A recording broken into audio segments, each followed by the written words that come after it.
And then we obviously have to get into this Georgia couple. What is happening? Okay, there's a Georgia couple. I don't know if they in Augusta. I know they somewhere up north of Georgia, close to the Carolinas. I know that because there's a Georgia couple that end up unalive, both of them. They went live. He basically was trying to go live and tell his side of the story, exposing the fact that they putting curses and spells on each other. They doing all type of voodoo on each other. But they both cheating. She got the hurt. He said, I probably got it too. But she got it from a nigga. And then she said, but when I told you, you was licking all on the hurt bumps. And I'm over here saying, oh my God. You see what I'm saying? It's a lot. And a lot of people are speculating that she brought up a guy named Udi. And a lot of people are speculating that this Udi character is somebody that has to be loose-wristed. And I'm so tired of black women. Everybody ain't gay, you know. Newsflash, everybody not gay. Nothing about their back and forth gave me anything alluding to that girl saying anything about him being gay. I'm talking about the husband. So the fact that people, when she said, y'all want me to talk about Udi, and then he said, you say something about that, and then you gonna die, and then she just sitting over there saying, well, I ain't trying to die. And people, oh, he must have been gay. He may not have been gay. Y'all do know street stuff happen, right? Y'all do know a lot of the times the reason these girls end up unalived is not because of those things. It's really because they be in the middle of some street stuff. And that's what I got from the live of them. He was more or less frustrated with the fact that he had money before he was with her. Soon as he got with her, in his opinion, the family putting roots on him. He losing all his money. Then on top of that, she cheating, he cheating. She come back with the hurts. I think it's a culmination of everything before the live that led us to here, that where we are, unfortunately, and it sucks. But we're gonna discuss it, man. I'm gonna just say this too.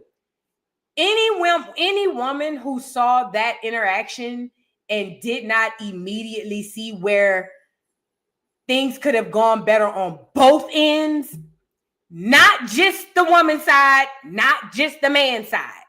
If any woman, and I'm talking to black women because we are the ones who suffer at the hands of this violence, okay? We are the ones who suffer at the hands of this violence. We the ones who unalive. We the ones with the mortality rates that we have at the hands of the DV. However, I think that if we don't see anything in this where we can take away from this and say, okay, maybe this should not be done like this, or maybe I shouldn't, if you don't take anything like that away, then you are the problem, okay? If you don't see where nothing was done wrong on either side, rather be the man's side or the woman's side, you, my friend, are the problem. But y'all get on in here and like the video. Get the likes up on the video. We got a little show to do real quick, okay? Hold on. It was another story I had saw that I wanted to share with y'all that I didn't put in the title, but I know I shared it in my story really quickly. Oh, R. Kelly. So Kels is trying real hard to get out of prison, huh? So now Kels done went down there and told them people, well, he didn't tell them, but his attorneys is telling them people that basically he OD'd in prison. OD'd off of what? And isn't that a charge? It says R. Kelly's legal team claims he was rushed to the hospital following an overdose in prison. According to USA Today, the singer's team has filed an emergency motion seeking his release due to ongoing health concerns. Reports state that while Kelly, 58, was in isolation, prison staff reportedly gave him increased dosage of medication, which caused him to faint. It says he was then transported to an outside hospital at Duke University in Durham, North Carolina. In addition to this, Kelly has been requesting medical attention for swollen legs for months. It says the Breakfast Club reported. During this overdose hospitalization, doctors allegedly discovered blood clots in his legs and lungs. However, his legal team claims he was denied care for these conditions. Kelly's lawyers are now advocating for his release so he can receive the medical attention they believe he urgently needs. Last week, Kelly's legal team accused the feds of plotting against him. So right now, his team is saying that he passing out. They giving him overdosage of his medication, which causing him to pass out. You get to the doctor, they find out he got blood clots in his leg, which can unalive him. And now the attorneys are saying we need to have him released so he can get the proper medical care. That's where they are right now. Let's get into the video, y'all. Get the likes up, please. Please and thank you. Let me get this video going. I will tell you this, R. Kelly. Kels, them clears you got, they working overtime. Do you hear me? See these clears right here? They've been working real good on your behalf, my nigga. Filed a motion seeking the immediate release of R. Kelly based on the solicitation of his murder by high-ranking Bureau of Prisons officers and officials. These are people who seek to kill Mr. Kelly rather than allow the corrupt criminal conduct of those who manufactured his convictions be exposed. We recognize the stunning quality of these allegations, but in the end, these are not allegations made by R. Kelly. These are not allegations made by my office. These are allegations made by men. Filed a motion seeking the... So there you have it. R. Kelly's lawyers are seeking a release for R. Kelly. Anybody who knows anything about blood clots, they are extremely dangerous. It can literally, like that, a blood clot, just one, you know what I'm saying? But either way, they're saying that the reason that he's having these issues is because he's not being seen and he's not getting proper medication. I think recently they were saying that he was physically threatened with violence or at least assaulted or something like that.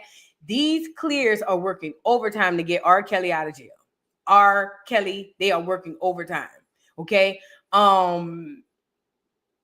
Yeah, Heavy D sure did pass from blood clots. You are absolutely right. I forgot about that. I sure did. He sure did. Heavy D did pass from blood clots. Yes, sir. He sure did. But no. They're working hard to get him out of jail. Honestly, I'm gonna be real honest. While R. Kelly belong in jail, he unfortunately suffered what Diddy is suffering now, which is playing the game with the powers that be that ends up not in your favor. And when they play for keeps. And what happens is they get the court of public opinion on their side with the BS. And then with our permission and our rooting, they basically tear these dudes down in the court of public opinion and then in the actual court as well. And to be completely honest, I ain't got no problem with that. That's the contracts and the people they dealing with. However, I will say when it comes to R. Kelly and the way that they tried him and the way that they're trying Diddy, just like Diddy, they doing it dirty. But it don't matter until they start doing it to you, right? Either way, we'll see. I don't know if he's gonna ever get out of jail. To be completely honest, it really don't matter to me either way. It is what it is because both of them need to be behind bars. It's just that they behind bars for the wrong thing. Okay, so moving on. I want to bring that to you guys now. Let's get into this Georgia couple. Well, no, we don't end with the Georgia couple because it's so great. Let's get into the Diddy stuff. So I don't know if y'all been keeping up with this Diddy situation. I know y'all have. It's not a lot been happening for the most part. However, it's been enough happening to where people are trying to figure out what's going to happen moving forward. Now, mind you, the prosecution is wrapping up their trial where the defense is going to be opening theirs. Now, we haven't seen KK. We haven't seen D-Rock. All the people that they're naming in this case to make this the RICO, we haven't heard from these people. Now, they say the dude, Brennan Paul, the drug mule, supposed to be on today. Now, he's the clear boy who had a basketball scholarship, or he was playing basketball at one of these real nice, good, clear universities. He came from money, and he was the drug mule for Diddy. Now, I don't know if y'all recall this, but as soon as he got arrested, they let him go immediately. Do y'all remember that? Do y'all recall that?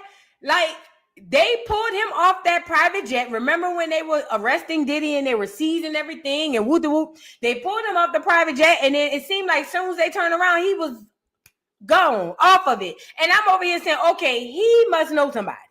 Or Diddy is looking out for him. Because this is the drug mule. At one point, I thought he was one stop, the way they kept talking about one stop, because this white boy was on the jet by himself, just him and the drug. So I'm like, when they telling me the story about one stop had everything, I said, that's got to be the white boy. But I don't know. But either way, he's got immunity. He's coming up here to testify. And honestly, I don't see it being in Diddy's favor because, I mean, he's testifying for the prosecution unless he flips on them on the stand. But at the end of the day, he's got his immunity. All of these people have their immunity. And they all are utilizing it. Even if they don't want to, they all have their immunity, but that tells me that they're just as guilty as Diddy. I'm not giving any of these people passes because they are quote unquote victims. No, if you partake, then you in it. It is what it is. Now, really quickly, a little recap of the last day of trial. Was it yesterday or the day before? 24? It don't matter. Either way, they're talking about the dismissal of jury number 6 and a whole bunch of other stuff, and we're going to get into it. Because this is really what's been going on. It says, roommates, as the trial of the 6-week, testimonies in the Diddy trial continues, prosecutors introduced a 2013 text exchange between Combs and then girlfriend Cassie Ventura. In the message sent on January 11th, Combs asked Ventura if she wanted to belatedly celebrate Christmas with a freak off.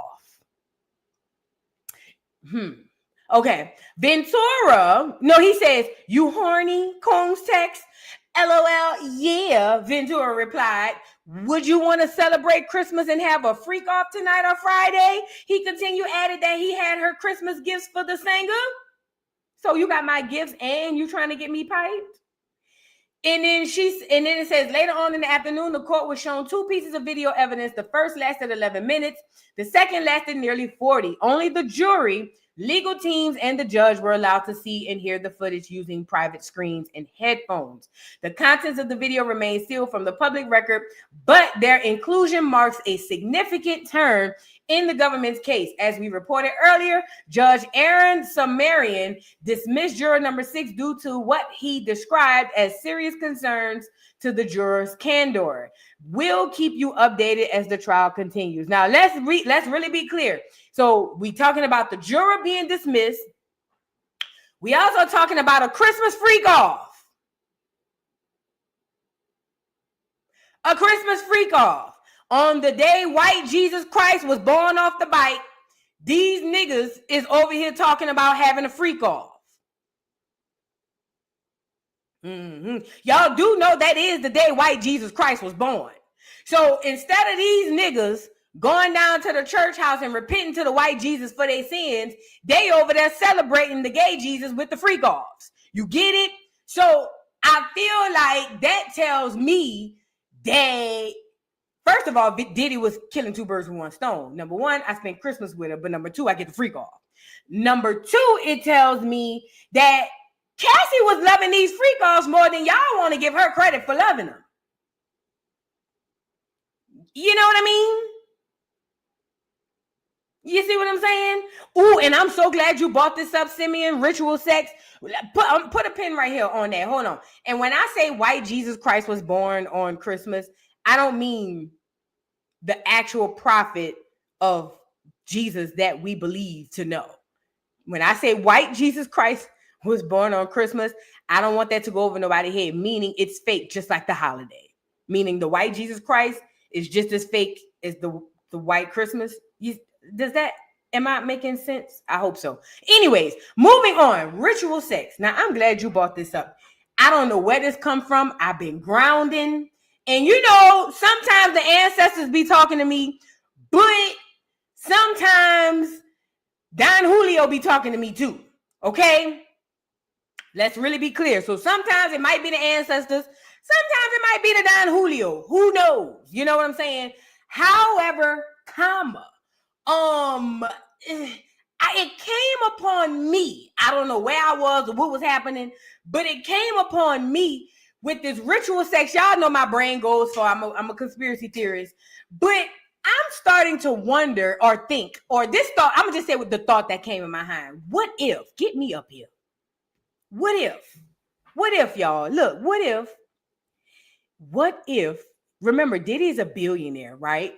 Diddy's a billionaire. He's got access to what and whoever he wants. If Diddy wants it, he can make it happen. He's rich beyond any of our wildest dreams. We wouldn't be able to fathom not even having enough money to do what we want, let alone do what we want, what we can, and how we want. We can't fathom it because we broke. Okay? However, what if these freak-offs are deeper than surface? What if the reason that Diddy is so infatuated with getting these women to perform these acts during these freak-offs is because, and this is going to go far, so please, if it goes too far, just say, all right, you're doing too much. And I'm going to accept that, but this is how my brain be working. But what if Diddy has some sort of access to some sort of science or some sort of technology that allows Diddy to actually somehow, some way be in the freak-off without being in the freak-off through these women? What do I mean by that? So what if, like, he chooses these women, Cassie and Jane Doe and all these beautiful girls, because there's some kind of way through the money that he has and the access and the technology that he's capable of getting, that he's able to actually get something out of this. I don't know if it's a sexual thing. I don't know if it's, you know what I mean? Like, there's something. What if it's deeper than him just watching? That's all I'm saying. It's possible. It's beyond our imagination because we're poor. Welcome to the party. You're late. I'm poor. Hello. We can't think about that. It don't even make sense and register to our brain because we still trying to make sure we can keep these lights on, girl. But when you have that type of money and that type of access and that type of power to do certain things, then you just never know. I'm just saying, it might be far-fetched. You just never know. But we do know with this, when it comes to Holly Weird, it's very ritualistic. Sex is very, very ritualistic, okay? Very ritualistic. As a matter of fact, most things are done in Hollywood through what? Sex. Think about it. Most things that are dealing with Hollywood, when it comes to it's always got something to do with some type of ritualistic sex. And it wouldn't surprise me if there was something that's beyond even my imagination. It's something that's beyond even me, to where Diddy is experiencing something we couldn't even fathom. And we just looking at it like he just in the corner, just jacking off. But the gag is, he really is on some others. It could be some other stuff. Yes, MB908, sex magic is extremely weird. I mean, real, but people don't want to believe it. I'm just saying, it just came on me. But like I said, it could either be the ancestors or the Julio. Either way, they say a drunk man speaks a sober mind. So I feel like the message was the message. You feel what I'm saying? I'm just, because I was on that Julio last night. Oh, girl, was I on that Julio, girl? It was a Monday. I hadn't went live. Girl, I had them finish them baddies videos early. Girl, was I sipping? Bitch, please.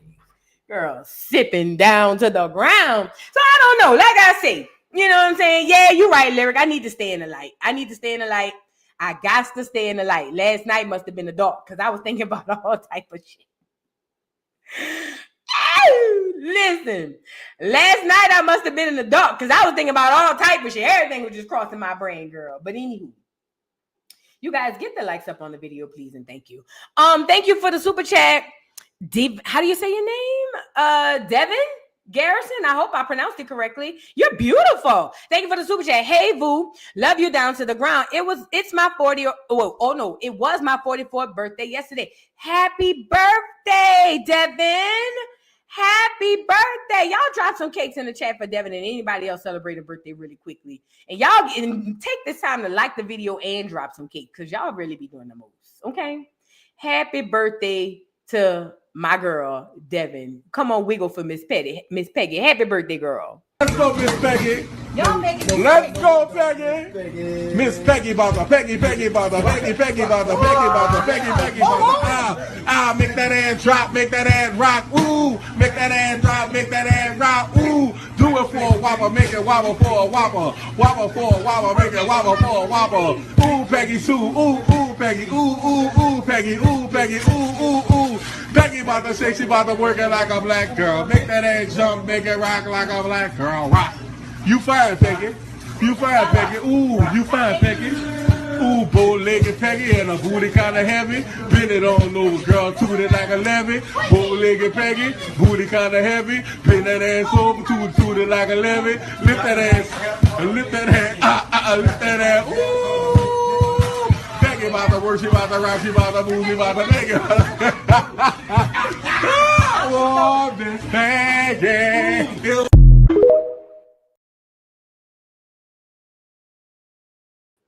Happy birthday, Devin. I hope you have many, many more, and I hope you have as much as you love, and I hope you have a wonderful day and week, year, month, whatever you choose. Happy birthday. Radiant Sunshine, thank you for being a member for 12 months. Great afternoon, Vu and Acorn family. Enjoy your Tuesday. Love you down to the ground. Love you, Boo. Love you, Radiant Sunshine. Y'all get the likes up on the video. Trey, hey, Boo. Thank you for the super chat. Oh, look who decided to show up. Folding my arms and tapping my feet. You know how long I've been waiting for you. I'm sorry, Trey. I'm sorry. I'm sorry, Boo. You and me, us never part. My key, da. Sorry. Sean Mack, thank you for the super chat. Says, Dr. Boo, I think Rob is slow and he has a kid brain. I think so too.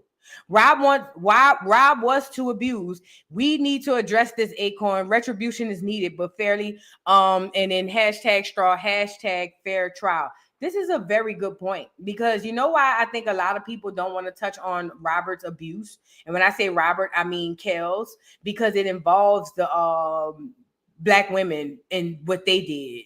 Hey, Gigi. It involves what black women did because see, we live in a society now where black women can't do no wrong. And it involves grown-ass black women touching and meddling with a little bitty baby. And a lot of black women don't want to have to face that. I'm going to be honest. I'm going to just be real. A lot of black women don't even want to have to talk about that. But, I mean, men were once boys. So I don't have a son. I don't know what that feels like. But I can say this. If it were my son, I would be ready to scalp a bitch. You feel what I'm saying? That's just me. But I'm going to be honest. They don't want to talk about Kel's abuse because it doesn't involve another man. It involves other women. You know what I mean? I mean, does Kel's get... This is just a real question. Does Kel's get the victim card like y'all gave Cassie? Kel's, according to what I heard, legend has it, rumored way back in the Gap, they say Kel's mama, they say he had a weird infatuation with his mama. But I don't know if it was the babysitter, the sister, or the aunt, or all three. I can't remember. Don't get the quoting me. However, somebody of age violated that young boy as a little bitty boy. Some woman of age or women of age violated that little bitty boy. So then my question was it his sister? I think it was. Okay. So then my question is, do R. Kelly get the grace that we give to Cassie? This is a real question. And I know the answer to it because most people are going to say, even if they think that it's right, they're just not going to do it. But either way, the point is we need to talk about it. We got to talk about it, and we will talk about it on this channel because women are abusers too. Okay? Women can be abusers too. It just is what it. People are not all inherently good. There's not all inherently good black women. There's not all inherently good black men. There's not all inherently good white, Asian, none of that. There are good and bad people all over. So, you know. But that's a whole other story. But no, yeah, he suffered a lot, and not only him, Diddy allegedly too. Diddy allegedly suffered from abuse too. Remember, they said the mama used to have the parties, and allegedly, they say, legend has it, that a lot of stuff was going on with them women she used to have at that party. They say Diddy been come up around this. So that means that's abuse within itself. Yeah, but then again, the abuse only works for the people we like. It don't really work fairly. So there's that. But yeah, neither here nor there. Let's get back to this Diddy stuff, because I want to get into this 50 bag too. The day in court began with Judge Submarine. Did I call that man Submarine? Yeah. The day in court began with Judge Submarine officially dismissing juror number 6 from the jury due to inconsistent responses about where he lives. Now, let me say this too. Hold on. Let me go in. Prosecutors mentioned they have 5 witnesses remaining, including 3 summary witnesses, a former Diddy assistant, and a member of law enforcement. They called a paralegal specialist named Anaya Sankar to the stand. Let me say this. Now, they say the boy live in New York, but the baby mama live in Jersey, or whatever the case may be. Now, I remember when we was in high school, we went to New York and we drove to Jersey. We drove through Jersey, or whatever the case may be. And I do know it's a bridge. I don't remember the bridge. I got a vague memory of what it looked like, but I do know it's a bridge. And I do know it's like 15, 20 minutes away. It ain't that far. So it looks to me like what the judge and the prosecution is trying to do is get people out on technicalities that they think gonna automatically side with Diddy. Because you mean to tell me, from what I'm hearing, the commotion was he's supposed to live in New York and as a juror in New York, but they saying that he got his baby mama live in Jersey or whatever, and that's where he be at during the week. So where is his legal residence? Where is, if I own a home in Fulton County, do you mean to tell me that because I decide to sleep by my boyfriend's house 4 days out the week in Conyers, that I shouldn't be able to serve on jury duty in Fulton County, even though that's where I pay taxes, even though that's where I pay, you know what I mean? That's where my legal residence lie. Like, it's little small technicalities. That's what this is. Small technicalities. Okay? Am I live on both channels? Oh, Lord. I didn't even notice that. Well, we're going to go with the move. I didn't even notice that, but we're going to go with the move. I had no clue.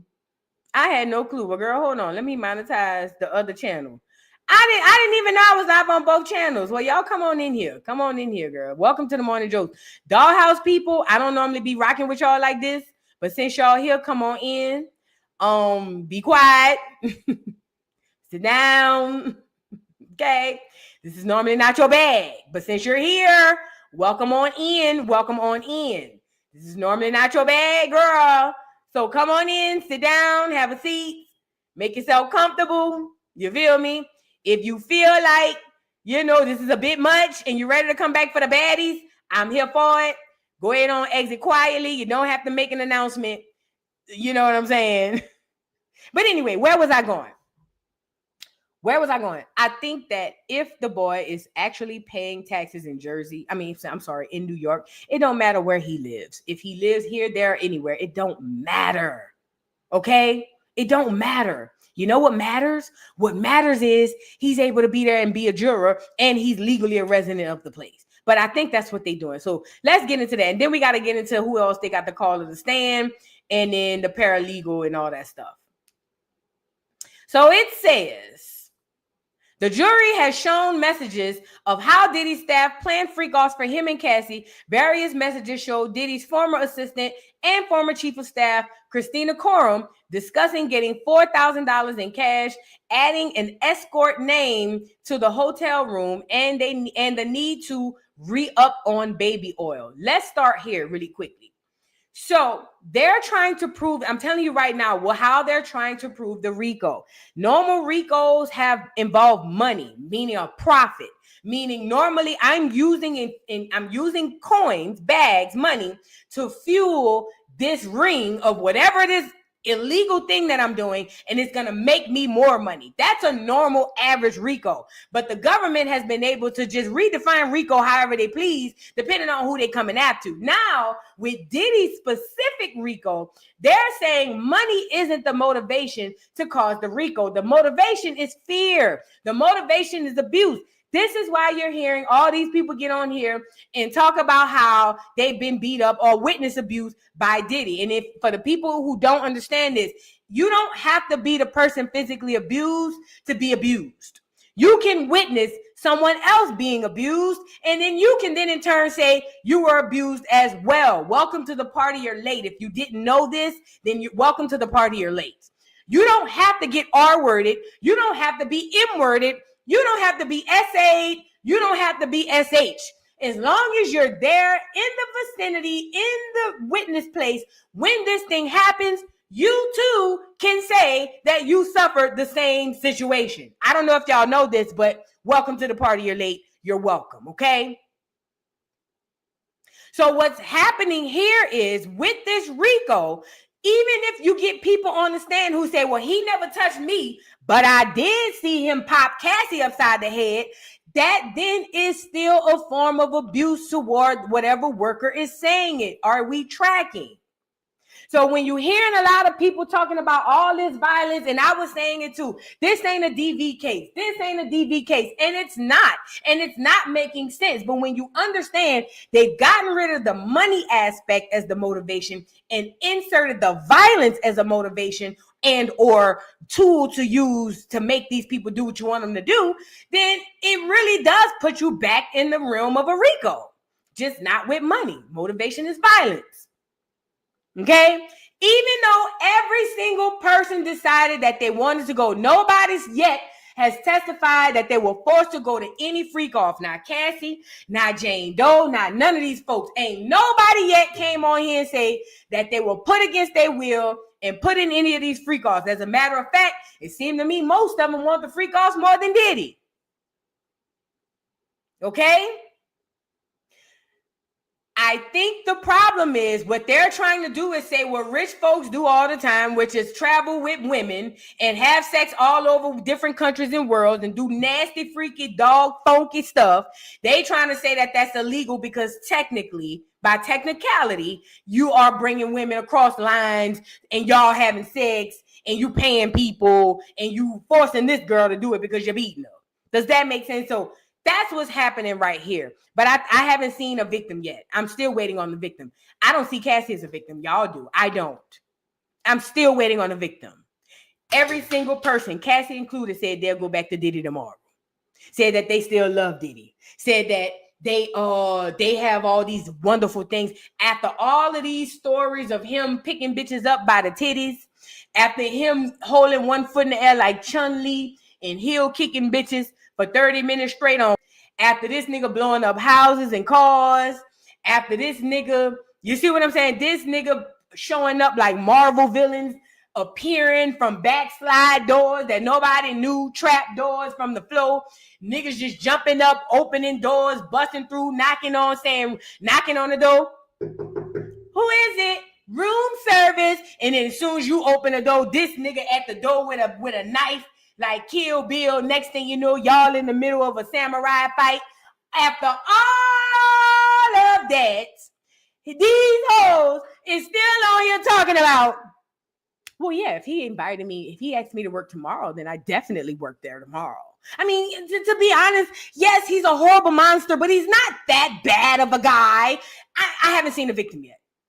I haven't seen one yet. Show me a victim. Show me one. I haven't seen one yet. Okay? And that's just my opinion. Okay? Now, again, it's these technicalities that are going to get Diddy in jail because technically he is performing a RICO given the new definition that they're giving to us. Because they're redefining this thing depending on who they dealing with, okay? And I want to say this. This movie will be coming to a theater near you. Oh, yay. You won't go out of town with that nigga? You want to be the sugar mama, have your own money? You paid for, I'm just for the black women. You want to be the one with the money. I don't need no nigga for nothing. I'm going out of town, nigga. I got it. The vacation on me. Vacation on me. Cool. You and the nigga get flued out. Y'all go out of town wherever y'all go. Y'all bet not have sex. Because when y'all break up on Mad Day, he can go file charges on you and say you sex trafficked him. Then y'all gonna call a nigga a bitch ass nigga, hoe ass nigga. I'm gonna be right with you too. Hoe ass nigga, bitch ass nigga, puss ass nigga. It's gonna be me too. Don't get me wrong, but he gonna be well within his rights because we're clapping for this. This is what because by definition, almost every American is guilty of sex trafficking. Per definition, almost every American is guilty of sex trafficking. Stop me when I start lying. Per definition, almost every American is guilty of some form of sex trafficking. Period. I don't care if you married. I don't care if you single. I don't care. Per definition, almost all of us have been guilty of some form of sex trafficking. It was a time being flued out was a thing. Remember when city girls was coming out here saying, oh, I got flued out? It was a thing. Now it's a crime. It's coming to a theater near you. Watch.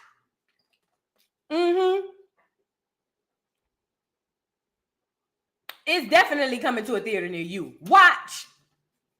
It's coming. Watch. Okay. For real, y'all think this shit a game. Watch. And you ain't gonna be able to say nothing about it because you basically was okay with it when it happened to this person or that person.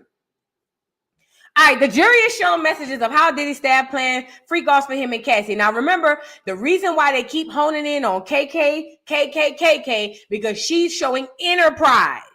Her, the former, the D-Rock dude, all of these people who automatically know what to do and how to just jump into whatever they need to make this freak off go, they're using them to say, see, they are proving enterprise. So that's why you see KK, D-Rock, and all them people keep mentioning. It says various messages showed Diddy's former assistant and former chief of staff, KK, discussing getting $4,000 in cash, adding an escort's name to the hotel room, and the need to re-up on baby oil. So what they're saying is if KK was booking a room, if KK was re-upping on baby oil and making sure his name was on this, then the third, then that's a RICO. Or is it KK's job? Is it not KK's job to set up whatever Diddy got? Okay, this is just me. So then it goes into say, in other messages, Quorum discussed hotel damage fees, saying your damage charges on the hotel are always high. Separate messages show discussions about buying drugs from a drug dealer they called Guido. It says, KK, Puff, can you text Fob what you need him to pick up before his flight to Miami? Diddy, Molly, 15 pills. Now, we all know they crackheads around there. Text messages were also observed showing that D-Rock, Diddy's security guard, reached out to check on him after Cassie's lawsuit. D-Rock, I need to hear your voice, bro. I love you. D-Rock? Diddy, thank you for checking on me. I really appreciate you. Love you. That was November 19th. Jury sees messages of Diddy attempting to reach out to Mia, his former assistant and accuser who testified in the case in 2024. D-Rock to Diddy. Hey, bro, she hit me back. I'm trying to call her now. This is February 2024. Diddy, let me know when you reach her. Diddy to Mia. Hey, Mia, it's Puff. Let me know when you get 10 minutes to talk. Love. I'm surprised he didn't tell her stay in the light. Then it goes on and says, Diddy to Mia 3 days later. Hey, I don't want to be blowing up your phone. Just need to talk to you for about 10 minutes. Just need my memory jogged on some things. You were my right hand for years, so I just speak to you to remember who was even around me, and it would be good to hear your voice. But if you don't want to, all good, just let me know. Love, hope you're well. And then the defense began their line of questioning with Tenny Garagos it says Tenny Garagos gets the paralegal specialist. Wait, before we go there, let me back up. So if you can go back to these messages that he was given between KK and D-Rock, what they're trying to say is, remember, violence is used as the motivation, and the RICO is the enterprise is supposed to be KK and D-Rock. This is why everybody getting on the stand talking about how they either got beat up or witnessed violence, and then they always bringing up KK and D-Rock. So basically what they're saying is because Diddy is back and forth texting them on how to prepare drugs, Baby Earl, hotels, whatever, or even D-Rock checking up on him. What they're saying is those two people are the enterprise along with Diddy. But the fact of the matter is, if this is actually a RICO, then everybody who's testified is a part of that RICO, that enterprise. If we're really and truly going to be honest and really be cool with about the real situation about this situation, let me tell you something. Everybody who has testified is a part of that damn enterprise. That's why they all getting in. That's why they all getting immunity. This is why they are all getting immunity. So is KK that bad of a person? Is she any worse than Cassie? Is KK any worse than Cassie? This is a real question. Is Cassie any worse than KK? Because they all, as a collective, if we're going to call this thing an enterprise, let's go with the move. As a collective, they all had to come together to make this work. Not just KK, not just D-Rock. And they all played a part. So then my question is, why is it KK getting a bad rep and not the rest of these people? I find that funny. Now, the defense begins their line of questioning. Tony Garagos gets the paralegal specialist to confirm that D-Rock mentioned Mia's phone rang as if she were out of the country, and also that there are no records showing Combs called Mia after the above messages, okay? It says various messages from Jane, who previously testified in the case, were reviewed. One message from around Valentine's Day in 2022 showed Jane telling KK she was excited to surprise him. Different messages from 2023 showed Jane resisting some plans and set up saying to KK, my answer to him is no, and it still is no, okay? Different messages from 2023 showing Jane resisting some plan set up. Okay, so Jane didn't want to do whatever it was he had set up that day. Then it goes on to say Special Agent Delisa Penland testifies that she was tasked with reviewing DAS and Special Agent Delisa Penland testified that she was tasked with reviewing data and charts, part of the investigation to make sure information was accurate.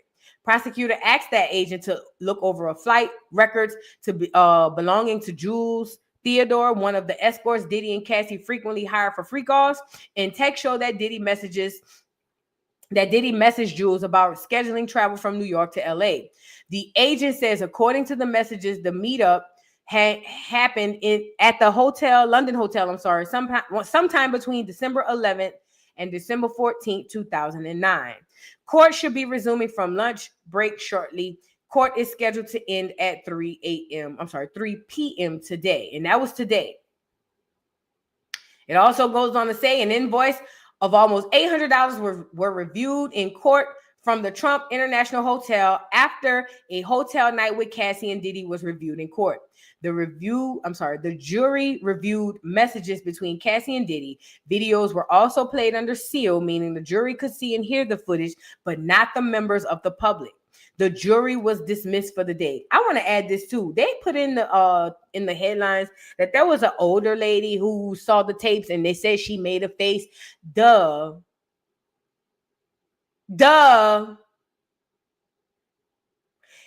First of all, don't let old folks fool you like they wasn't the first freaks. Let's start that first. But they got older women who really are nice, genuine, good, clean, good girls. And those women might find some of the things appalling that they seen on the tapes. It is a freak off beyond our wildest imaginations. I would probably on the tape like this. I would probably be looking at the tape like this. You feel what I'm saying?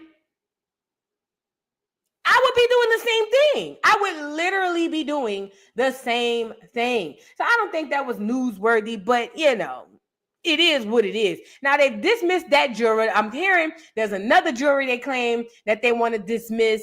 I think it's a tit for tat. Now the black guy, the guy from Jersey who they dismissed, juror number 6, he's a black guy. They say he was 43 or 42, so around the Diddy era age.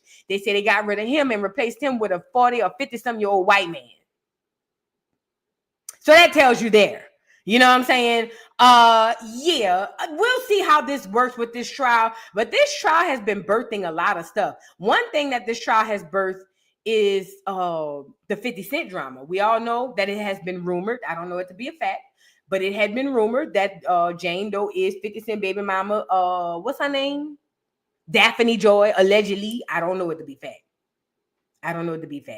But anyway, allegedly Daphne Joy is the baby mama, and Daphne Joy is the Jane Doe of the case. But then recently, 50 Cent's first baby mama came out. Yesterday it was, and she had a few things to say. Now, 50 Cent first baby mama, that's the black girl. She had Marquise. Marquise is 28 or 29. Don't get me the line. He like 28 or 29. She was with 50 when he was, regular. With him at first. Now, according to her, she don't want nothing to do with 50. According to the baby mama said she don't want nothing to do with 50. She just wanted her son to live a good life or whatever the case may be. She said, but she don't have nothing to do. She didn't want nothing to do with 50. I don't know if I believe that necessarily. I don't know. I don't think she want to be with him now. Don't get me wrong. But I don't believe that the big fallout was because I could be wrong. I don't know. I don't know. I don't know, because I remember her story. She came out years ago talking about how basically he had burned down her house. Apparently, he had burned down her house, and let me share the tab with y'all. And her son was in the crib. She said that he alleged that a nigga was in there, but she said wasn't no man in there. But apparently she was able to get the house in a divorce. It's a whole lot of stuff. I'm gonna be honest though. Do I think that she's telling the truth about whatever she suffered through? Possibly, probably, yeah. But I think two things could be true at the same time. I do think that she has damaged the relationship between her son and 50. Don't get me wrong. I think 50 has also damaged the relationship between him and his son. I think that both parents are at fault for why Marquise doesn't have a relationship with his father. Both parents are at fault. Both. Not just her, not just him. Both of them are at fault. Both of them. Both of them cared more about hurting each other than worrying about their child. Both of them, in my opinion. I've been off and on following this lady for a little minute, for some years now, and I will give her this. Her story has never changed. Her story has never changed. That I will give her, and that right there tells me that I believe the story that she's telling. People are wondering, well, why is she coming out now? Well, duh, it's the big trial. 50 been inserting himself. Why she can't insert herself? You see what I'm saying? So she done came out here. She's claiming that there's a real reason why Diddy and 50 is beefing. She said, and it's more than we know. Now, I told y'all I heard back in the gap it's because of the herp, allegedly. Now, I don't know. She said she's going to explain it on the next live. We'll see. And but to be completely honest, does she really know why Diddy and 50 beefed out like that? Because they weren't together when all this was happening. Remember, her and 50 broke up real early. They were not together. So I don't know. I'm very, let's just get into some of the things she said. Oh, and another thing she said, on top of her saying that that's not why they getting into it behind Daphne and Will C. She also said that her son Marquise, when he was little, said that he didn't like Daphne for his daddy, that Daphne is not for him. A whole bunch of stuff. I watched her 45-minute live. I think it was with MREC TV, if I'm not mistaken. I'm sorry, y'all. But she did a 45-minute live and basically said she gonna come out here and expose 50 and expose her past. And honestly, I say kudos to her. 50 has always inserted himself in everybody else's stuff. And I'm not saying he right or wrong. But what I'm saying is now that the shoe is on the other foot, 50 gonna have to eat that. So now this girl coming out telling her story, and 50 better hope this don't pick up traction, because I've been telling y'all 50's next. If he ain't next, he got his day. Every dog has his day. And while 50 be laughing at everybody, ain't nobody in Hollywood's hands clean. Oh, yeah, I did hear that, Queen Kyra. Yes, on Mims. She did say that 50 slept with one of Diddy baby mamas. Oh, that was the other thing. She said 50 slept with one of Diddy baby mamas, and it wasn't Kim, and it wasn't, I want to say the Love Mama. I can't remember, but she said for sure it wasn't Kim. So they've been having this back and forth beef, baby mama, old lady beef for a long time. Because according to 50 baby mama, 50 slept with Diddy's, one of his other baby mamas. So this is what they do. They go back and forth with this. This is above our pay grade, in my opinion. Let's get into some of what she had to say. First time he hit me, I was pregnant with Marquise. Belly out to here. Well, let me ask you. So Marquise, I'm pregnant with Marquise, so sitting 12 years. Why didn't you want to be? Yes. She also said she was there the night he got shot. Thank you for bringing that up. Who was that? Put that in the chat. I can't remember, but yes, you're right. She did make mention that she was there the night 50 got shot. He did not get shot 9 times. He actually got shot 5 times. But for shits and giggles, S's and G's, and to throw a little razzle dazzle, a little something on there for us, he said 9. It was only 5. But I told y'all all of this stuff be smoke and mirrors anyway, because according to her, 50 wasn't even no big time drug dealer. She said he was a corner boy. Boo-boo. That what she called him, boo-boo, huh? Boo-boo. Boo-boo was a corner boy selling nickel bags. Yeah. He wasn't like in Get Rich or Die Trying. That girl said that nigga was on the corner selling nickel bags, 2 for 10, 3 for 20. Or something like that. 5 for 20 back in the day. That's how they used to be. They used to be 3 for 10, 5 for 20. They say boo-boo, aka 50. They say 50 had all the nickel bags on the corner, allegedly. Just FYI. Be with him. Just at this point, he's a famous rapper. Junior is clicking. He's a sex symbol in a sense because he's in great shape. Why wouldn't you want to be with somebody at that point in his career? Because he was abusive. Well, he still is abusive. I'm just not in his presence, but he's abusive.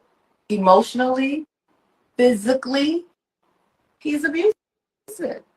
And the last straw for me was he hit me in front of my daughter. And I said, as a mother, if I allowed her to see him hit me and stay with him, what example am I setting for my daughter? And that's when that was it for me. It was. Can I mention one other thing that it just dawned on me that she said? She was talking about when they had to flee the house when the house was burned down, and she said that they were in the home. She said it was her son. She said she couldn't sleep that night, and she stood up, and long story short, she heard something break, and then the house was on fire, right? Mind you, she does have an older daughter that 50 took on as his, I guess, or whatever the case may be. But either way, she said she got her kids and her sister, I want to say, and a family friend or whoever who was in the house. They got him out the house. She said she knew that 50 did it because he had just lost in court, and he told her basically, I'm gonna get you up out of there, for lack of better terms. Either way, she believed that 50 did it. Now, her biggest gripe, and this bothered me a lot. One of her big gripes were when it was time for them to relocate and start over, all they had was the $6,000 that 50 Cent was paying in child support. And she said to regular people and average people, that's a lot of money. She said, but Marquise isn't average. Marquise, having a father that he has, should be able to live lifestyles amongst his father. And I agree with that. I agree that if the daddy walking on gold, then the son should be walking on gold too. I just don't agree that the mother automatically should be walking on that same gold. And I think that's where she missed me a bit, because she's speaking about, first of all, to even sit here in 2025 and still look us as an audience in the eye in saying that $6,000 wasn't enough to start over a month free $6,000, free $6,000 a month wasn't enough for you to start over, girl. In the 2000s, are you insane? Are you insane? Right now, it probably wouldn't be a lot, but back in the early 2000s, are you okay? Girl, child support girl, back in the early 2000s, girl, you were rich. Free money. I'm not talking about your money you going to work for, whatever. I'm talking about just the child support. But that really put a sour taste in my mouth. And that made me feel like you saying Marquise deserved to be walking on water like his daddy. And I agree with you, but you don't. You don't. And I think that that's one, in my opinion, I think that that's one of her major problems, because once that house burned down, then it was all on her. She had to figure it out with the $6,000. And I think that she resented that. I think that she felt, I'm the one who was there for you. I held you down before you was 50 Cent, when you was just boo-boo and it was a corner boy. And if it weren't for me, X, Y, and Z and X, Y, and Z, and I'm here for it. You feel what I'm saying? I feel like she should be compensated for it. And I agree. I think she should be compensated for it. But it don't matter how you feel about it. It's just about what he want to do. And he didn't want to compensate you for it. And I think that's where a lot of bitterness come from with her. That's just me. I just wanted to add that in because I've been thinking about it and meant to tell y'all about that. Was that and another incident with Marquise? So it was two incidents, but it was kind of close. And there was another incident with Marquise, Yale, and Banks used to have an apartment they used to share in Manhattan. And I went to pick 50 up from there. So Marquise told me that I guess like he had a girl there, like, a girl that, he just told me something. So him and I got to argument. He beat the mess out of me and then told Marquise, see, it's your fault. I had to whoop your mother's ass. So those were the two incidents for me that I said, no, it's time to go. When it hurts, or if it's tried to contact me, hey, y'all tried to contact me. Mia, they was in Georgia. When all that happened with the house burning down, he burned down the house in Georgia. So $6,000 in Georgia, she was rich. Not in New York. Shout out to New York. But in Georgia, in the 2000s, she was rich. She can go back. She was doing real well in the 2000s. With $6,000 a month, she was doing exceptional. She can go live amongst the clears. Okay? I'm just saying, in Georgia. That house he burned down, from what I remember, I thought it was in Georgia. Somebody said New York. I thought he had bought a house in Atlanta. I know they were staying in Atlanta. My memory might be messing with me, but I could have swore that the house that he bought her was in Atlanta. I could have swore. I could be wrong though. But in Georgia, $6,000 is a lot. Testify. And if she couldn't make it work in New York, I'm sorry to tell y'all this, because y'all think paying high rent for shoe boxes is a badge of honor. And shout out to y'all if y'all want to live like Master Splinter. But if $6,000 wasn't enough in New York,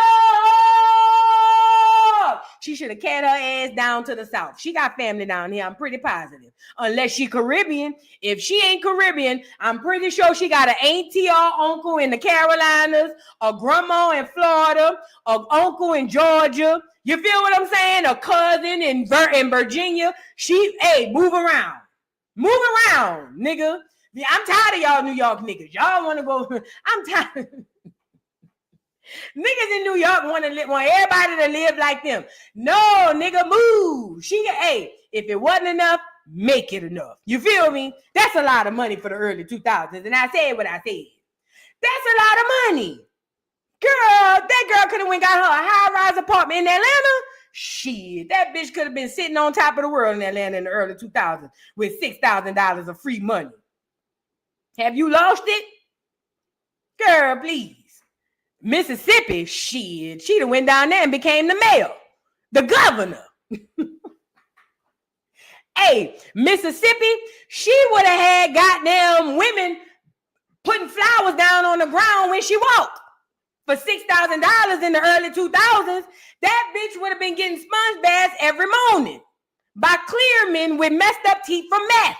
They'd have been coming up out of the water, washing the royal puss. Stop acting crazy. If it ain't enough in New York, make it enough. I'm tired of New York. I'm tired of y'all up there. Everybody don't want to struggle and spend $10,000 a month for a shoebox apartment. We tired. We like to be able to get up and stand in our apartment and run around. You know what I mean? One day we might want to be playing a little cat and mouse with our old man. We want to run from the living room to the kitchen. I don't want to be standing in the living room and the kitchen all together. You see what I'm saying? Y'all got to stop, New York. I'm tired of y'all. Y'all got to stop. Come on down. At this point, y'all already coming. Come on down. Y'all got to stop now. Make it enough. Shout out to New York, bro. In that case, they contacted my child support attorneys for me to question me and to testify in Daphne Joy's domestic violence case, which I declined. Which I declined. What made you decline? As I'm a mother first and I'm a woman, but she, during the duration of the relationship with her and 50, she gave me so much shade and she was trolling me along with him. Like she thought she was superior. She thought her and her child were going to be superior to Marquise and I. So I said, I'll sit this one out. We all know the Diddy trial is going on and we all know my son's father is not happy with it. Like he's not happy. But what Daphne is doing is indicative to her character. It was so it's been rumored and known for years that she has been a pole girl from Vegas. Like that's known. That's known. And he knew that when he beat her up in California, which he seems like that's just so buried how he beat her up. It was a domestic violence case in California.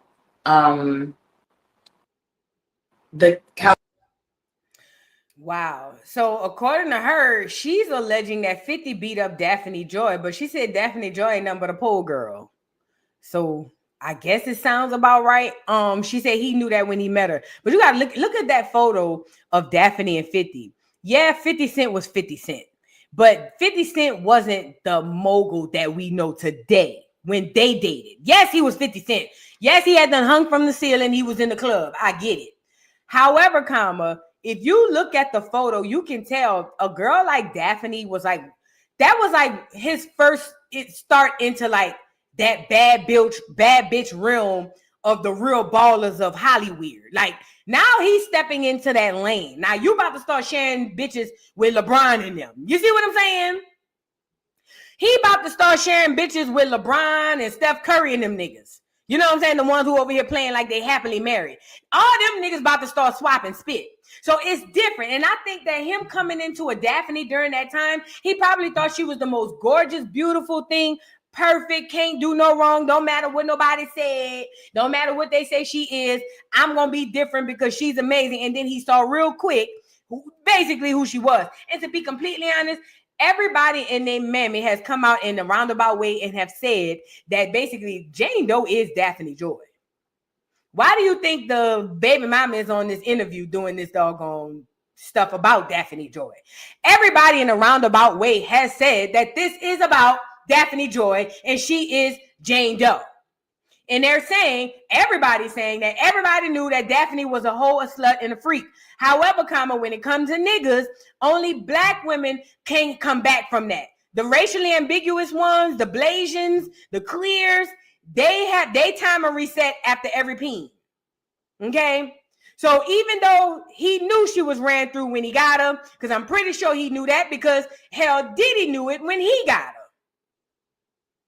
Diddy knew it when he got her. That's why he said, they told me your ass was crazy. I should have listened to him. This is what Diddy said. I didn't say it. Diddy said it. So I'm pretty sure her reputation precedes her. But I'm pretty positive 50 was like, it's going to be different though. Like all them niggas do. And I'm pretty positive she sent him through there like she's sending Diddy through there. Okay? Don't get me wrong. And then her bringing up the fact that she said Marquise was younger and seen Daphne and was like, oh, he's not from my father and woo, woo, woo, woo. I'm just not buying that.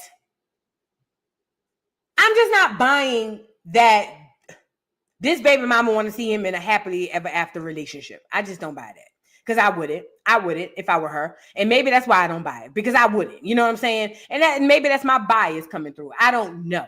But I just don't. But her, as far as her making it seem like, you know, oh, you know, I feel like they both at fault for the reputation and the relationship between 50 and his son. She has brain fed and fed this boy so much stuff, because when I first heard him talk, he sounded like a 50-year-old woman. He sounded like a woman scorned.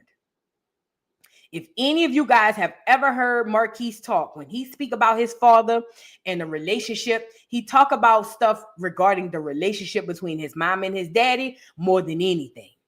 It sounds like he's repeating what she was saying. For instance, if it was all about Diddy and his fatherhood, whenever Marquise speak, it wouldn't be nothing to do with the relationship between him and his mama.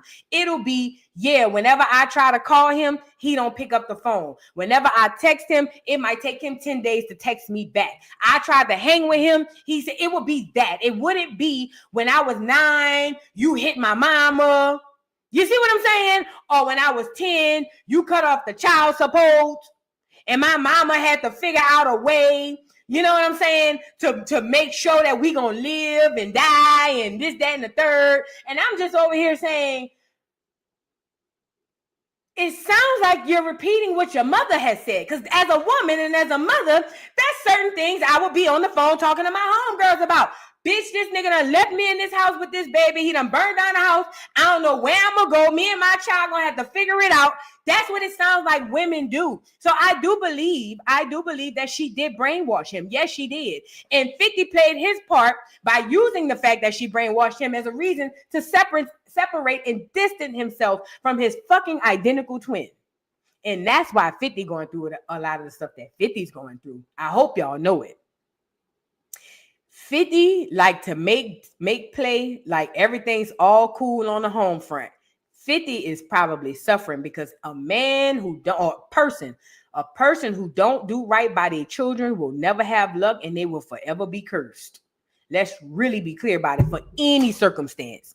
Any parent who doesn't do right by their children will pay for it. They will receive their karma, and they will not deserve or get any luck or any blessings. You will not be blessed if you do not take care of your children. I don't care if you're a man or a woman. Period. Point blank. If you don't take care of your children, you will be cursed. You are cursed. Those type of people live the lives that it seems like they can't never get in the edgewise. As soon as they get this close to success, something happens. That's your curse. So let's really be clear. Don't be thinking that 50 is just living the gay old life and everything's fine and everything's great. You don't know what 50 dealing with behind the scenes, but everything he is dealing with, regardless to the baby mama, regardless to the son, is because you turned the back on your child. Not only your child, nigga, your doppelganger, nigga. That boy look more like you than you. And you turned your back on that boy, you'll never see luck. You'll never see, even your blessings will be cursed. And it's not just for 50, it's for all these niggas out here. Even your blessings will be a curse. Period, point blank. There's no way around it. It's not up for debate. It's not an argument. It's not but what if. It's no but voodoo. No none of that. Period, point blank. Even your blessings gonna turn into a curse. So take that information and do with it as you please. 50 ain't all that y'all claim him out to be. 50 ain't worth a dime neither. 50 and Diddy might be one and the same as far as I know. I don't know. Okay? I have no idea. But I do feel like both of them as parents completely messed up that little boy Marquise's. Well, he's a man because Marquise 29 years old. 29 years old. And I'm going to be honest. I'm going to be completely honest. And this going to sound bad, but I don't care. When she was talking about the violence that happened to them when Marquise was 2, I ain't going to lie. I was over here like,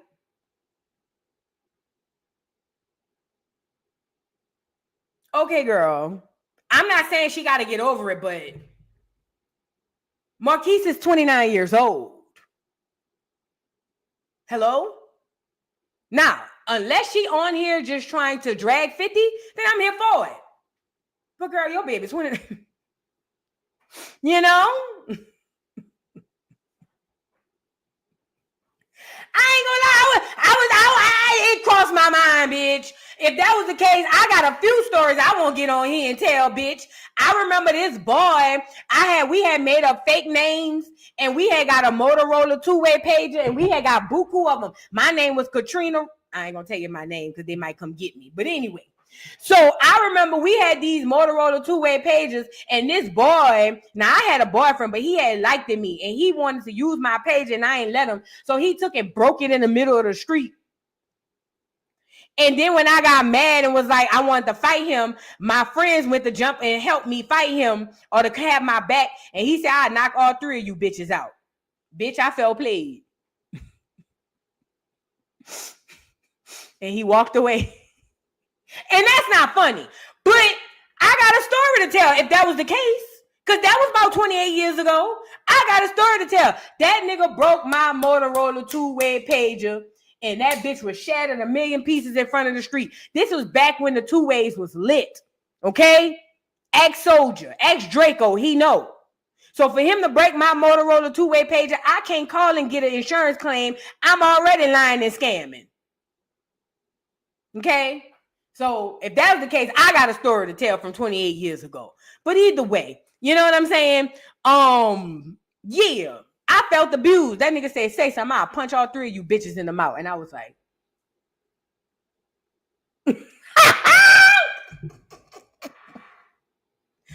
look at my stupid ass.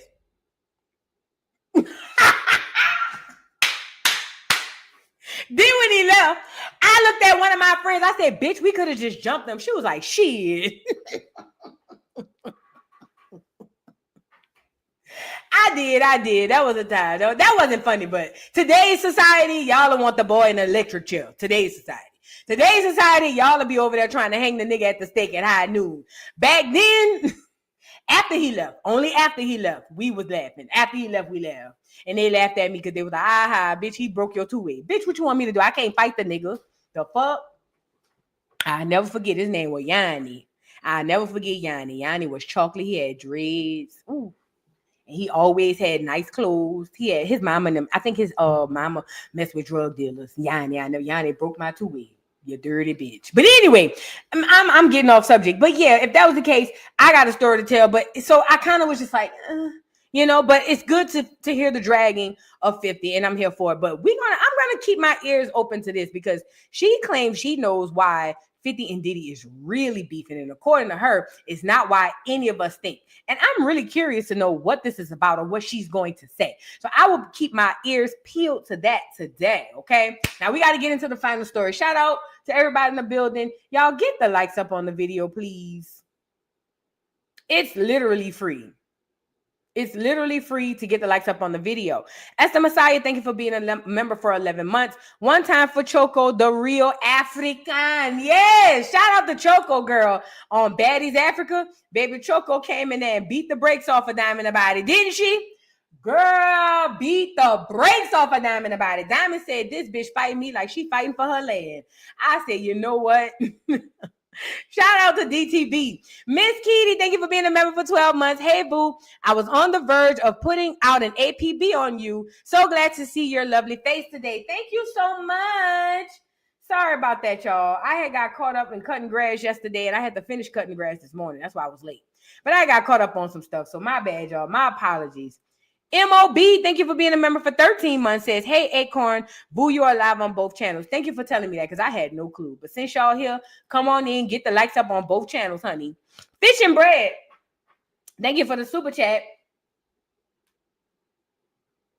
Sorry. Says, oh, nothing. Thank you for being becoming a member. Thank you so much. I'm so sorry. Thank you, Fish and Bread. Belinda Scipio, thank you for the super chat. I'm sorry. Thank you for being a member for 14 months.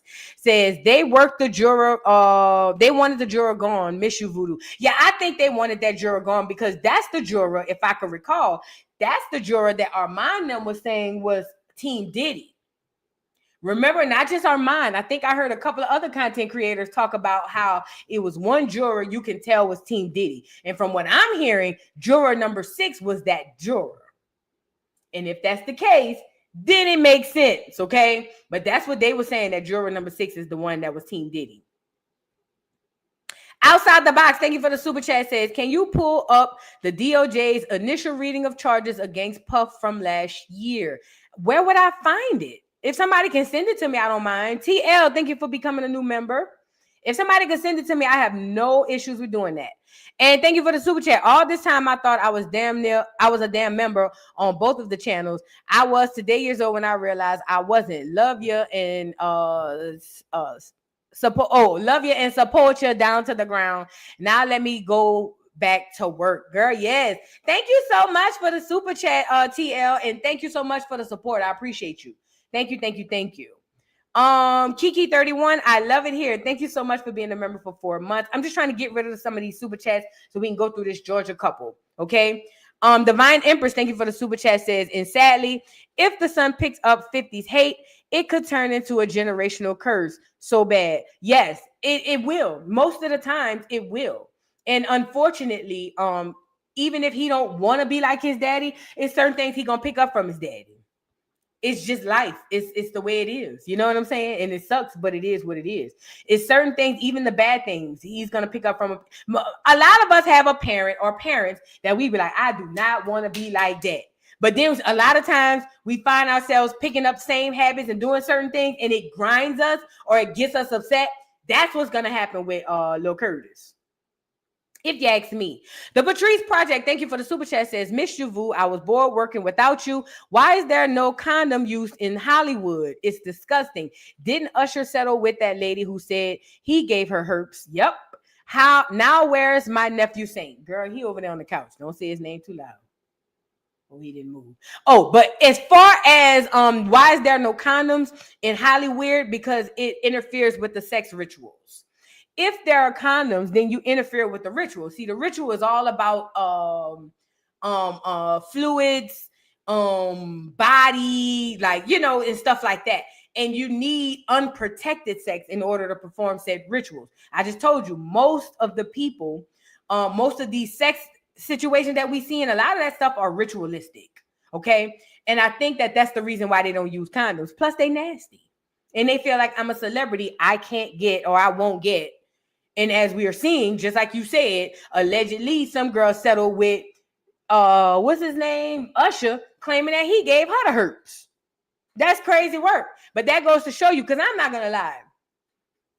I think a lot of us, not all of us, but I think a lot of us at some point of view or at some point in time felt like celebrities had this layer of protection over them that regular people don't. Like, for instance, when you heard about the scare of HIV and crack and all that stuff, you didn't rarely see celebrities like dealing with that.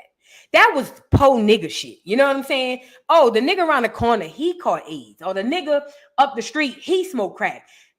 Actual celebrities wasn't doing that. That is why when Whitney Houston did her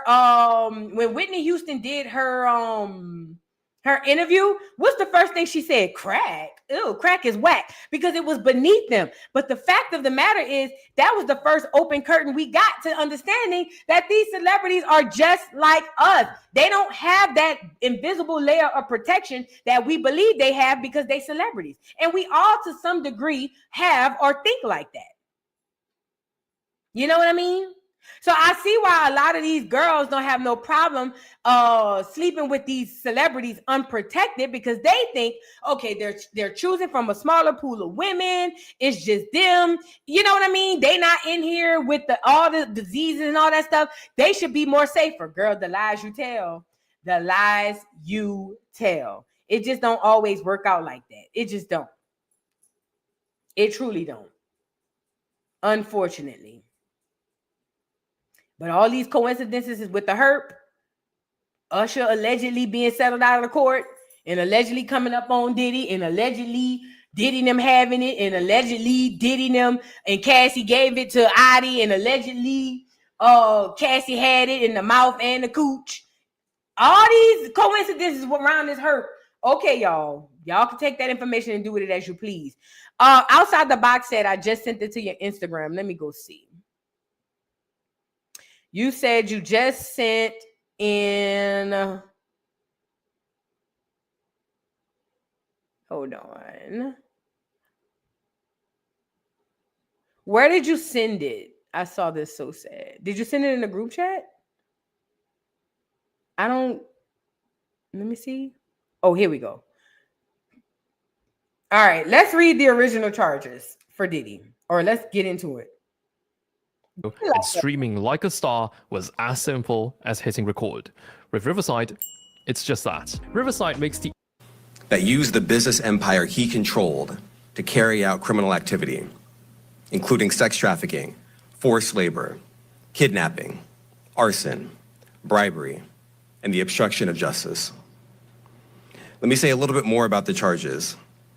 The indictment alleges that Combs abused and exploited women and other people for years, and in a variety of ways. As alleged, Combs used force, threats of force, and coercion to cause victims to engage in extended sexual performances with male commercial sex workers. You see?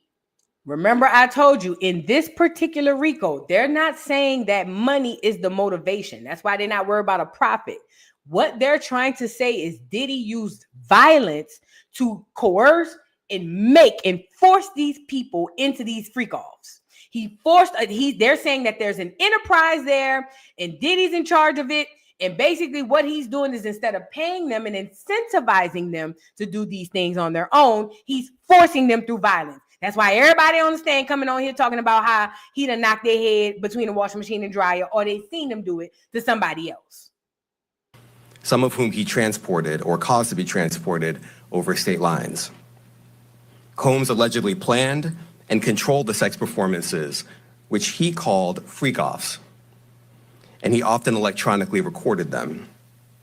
The freak-offs sometimes lasted days at a time, involved multiple commercial sex workers, and often involved a variety of narcotics, such as ketamine, ecstasy, and GHB, which Combs distributed to the victims to keep them obedient and compliant. As alleged, when Combs didn't get his way, he was violent, and he subjected victims to physical, emotional, and verbal abuse so that they would participate in the freak-offs. See? And that Combs hit. Don't let that part go over your head. This is what they're trying him on. They're saying that's why the violence is a big key here. They're saying the violence is what was used to make these people do that. He's going to say it right here. Check it out. Abuse so that they would participate in the freak-offs. Hold on, let me back him up a little bit. And that Combs emotional and verbal abuse so that they would participate in the. And he subjected victims to physical, emotional, and verbal abuse so that they would participate in the freak-offs. That he subjected the women with mental, emotional, and physical abuse. Physical is the people he laid hands on. Mental and emotional is everybody. You see what I'm saying? And they're saying the violence is what's used to push this RICO. And that Combs hit, kicked, threw objects at, and dragged victims, at times by their hair. On one occasion in March of 2016, that conduct was captured on video and later reported in the media. Specifically, Combs kicked, dragged, and threw a vase at a victim in a Los Angeles hotel when the victim was attempting to flee. As alleged, these assaults often resulted in injuries to the victims, which took days or weeks to heal. In addition to the violence, the indictment alleges that Combs threatened and coerced victims to get them to participate in the freak-offs. He used the embarrassing and sensitive recordings he made of the freak-offs as collateral against the victims. And the indictment alleges that he maintained control over the victims in several ways, including by giving them drugs, by giving and threatening to take away financial support or housing, by promising them career opportunities, by monitoring their whereabouts, and even by dictating their physical appearance. Because of all of this, the indictment alleges that the victims did not believe they could refuse Combs without risking their security or facing more abuse.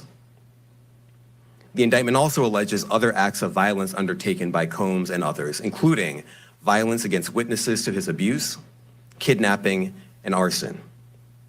The indictment alleges that on more than one occasion, Combs carried or brandished firearms to intimidate and threaten victims and witnesses. Now, Combs did not do this all on his own.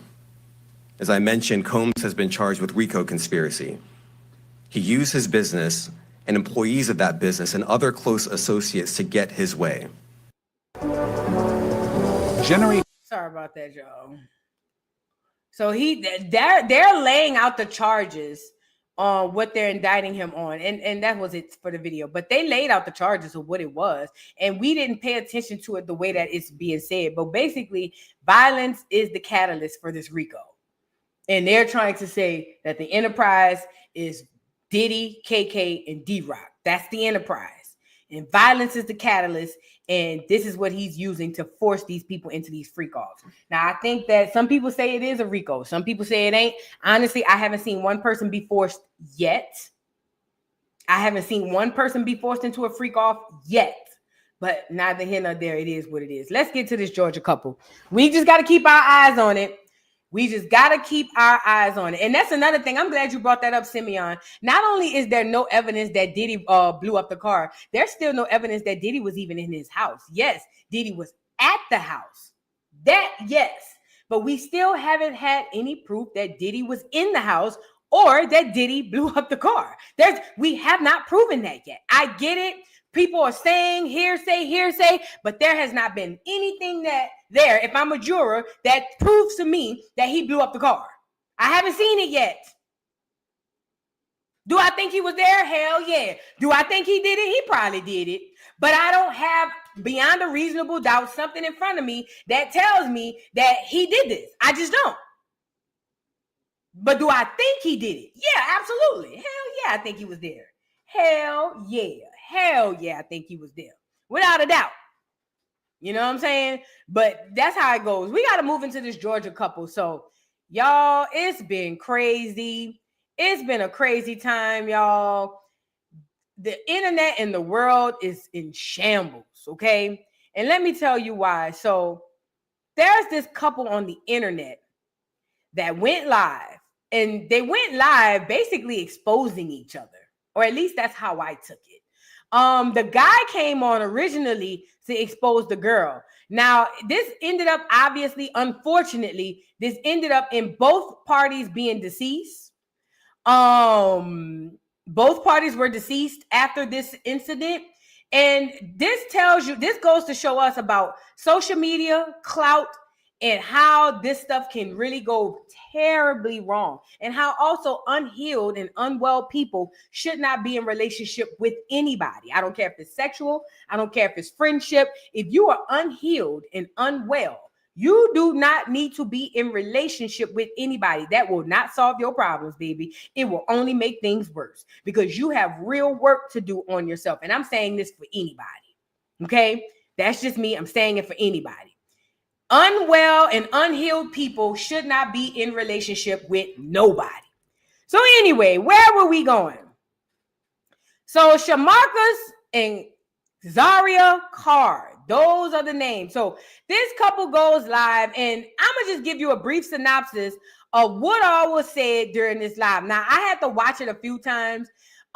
It's been a lot going on with this. People are saying that it's been gay rumors, but I didn't see anything or hear anything gay. The brother came out and basically said that it had nothing to do with gay rumors.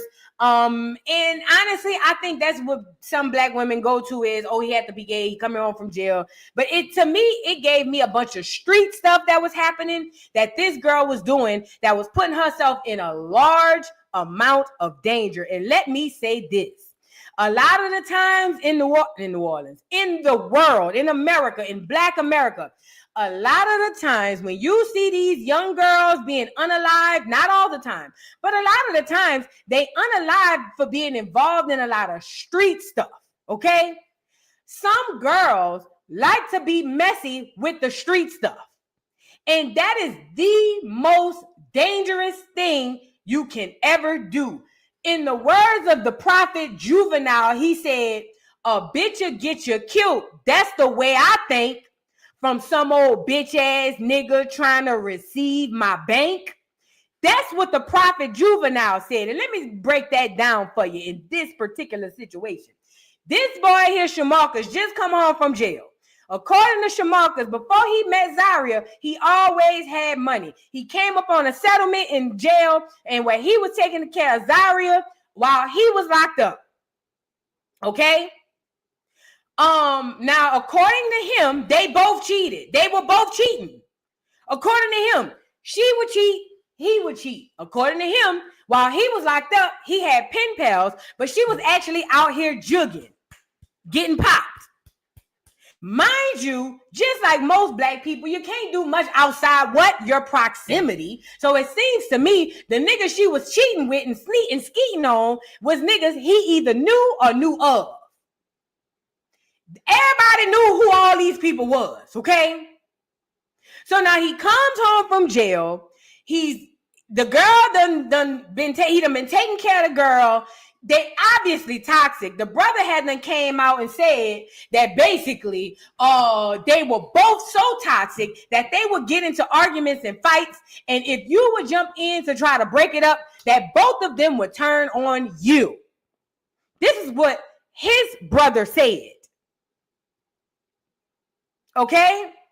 He said that it was just a very toxic, disgusting relationship. Everybody in his family wanted him to leave her. They over there dabbling and dibbling in witchcraft, doing love spells. Y'all don't get it, but anyway. Doing love spells on each other. Both admitted to being into the witchcraft. Her aunt and friends and family putting spells on him. He said they put a root on him. He couldn't get no more money. But the whole time he's online talking about how she got the herp from some niggas that he know. And she said, but what's the big deal? When you found out about it, what you did? Licked all on the herp. I said, oh my God. So the nigga had to retract from saying she got the hurt to hell. We probably got the hurt. Because this nigga licking all on the hurt bumps. I ain't never loved nobody that much. I just ain't never seen it. Okay? So on top of her getting the hurt, mind you, they got a kid or at least kids together. Okay? So and on top of him licking on the herp, she found out he was cheating too. But this is where it gets very dangerous. This is where that street shit and women come in and shit get real dangerous. And you wonder why people be dropping boxes in the ground. So apparently, according to her, he was cheating on her with his ex-homeboy's baby mama. Now, apparently, and this is just me guesstimating. If I'm wrong, charge it to the game. I'll come back and retract. But according to what I understood, him and his partner used to be cool or best friends or whatever. They not cool no more. She calling it sliding and squeezing. Those are the terms they use. That must be some Georgia stuff. But we all niggas. We can kind of guesstimate what they be saying with how they say it. Okay? So according to her, he was trying to slide his ex-friend's baby mama. That tells me he was trying to smash the ex-friend baby mama. According to her, the wife, She the one called the ex-friend and say, hey, by the way, watch your bitch, because my husband is over there sleeping with her. This right here can turn deadly. That within itself can have everybody unalive. Do you understand what I'm saying to you? To call some, I get it when you mad. I get it. I'm here. I can't even sit up here and say I ain't never did nothing that probably could have ended up with me unalive. What I'm saying is when you do things out of emotion and you do things like that, that could end up with not only him being unalive, her, you, and everybody else. Everybody else. Mind you, both of them still cheating and they both allegedly have the herp. So she done called the boy and told the ex-homeboy that my husband is sleeping with your baby mama. Now, mind you, they in close enough proximity to where he's seen her or, you know what I'm saying, around them and whoop the whoop or whatever the case may be. So that tells me that if the boy felt some type of way, because it's never necessarily about the woman, it's the principle of it all. Same thing we was dealing with 50 and Diddy. It's never necessarily specifically about the woman per se. It's the principle. That's mine. How dare you? That could have got her husband unalive right then and there. Because off the string of you was supposed to be my friend. And I get it, we beefing. Then you're going to turn behind me and mess with my baby mama. And then he felt like because she was talking to the ex-homeboy who she ratted on him for, he felt like she was messing with him too. It was a big conundrum. And the girl kept saying, I'm not messing with him. Only thing I was telling him was that you was trying to slide his baby mama. Now, on top of that, this is crazy. On top of her telling him that, yeah, I told your ex-friend that you was trying to sleep with his baby mama. On top of that, she's literally sitting up there admitting out loud, yeah, I got herpes and yeah, I be cheating. Yes, I cheat. I cheated. I cheat all the time. He talked about how a nigga was in his crib, bro. A nigga was in his house with his wife. Let that sink in. He come home and it's a nigga in his house. And she kikiing and laughing. Oh, well, Kiki. Oh, well, Kiki, you cheated. Oh, well. Two unwell people should not be in relationship. Two unwell people should not be in relationship. Both of them, to me, seem unwell. Both of them. Because how the hell she cheat on you and go get herpes and bring it back to you and you licking on the herpes? It'd be one thing if I gave it to her. But bitch, you cheated on me and found this somewhere and then you gonna come bring it back to me and now I'm supposed to kiss and lick on it? Have you lost your rabbit? Whole time they back and forth arguing down. It's so much stuff happening. He keep telling her, leave me alone, get off my life, go do your own thing. But she just insisted. And let me tell this to black women, and let me say this right now. Everybody ain't playing with you, black women. Everybody not playing with you.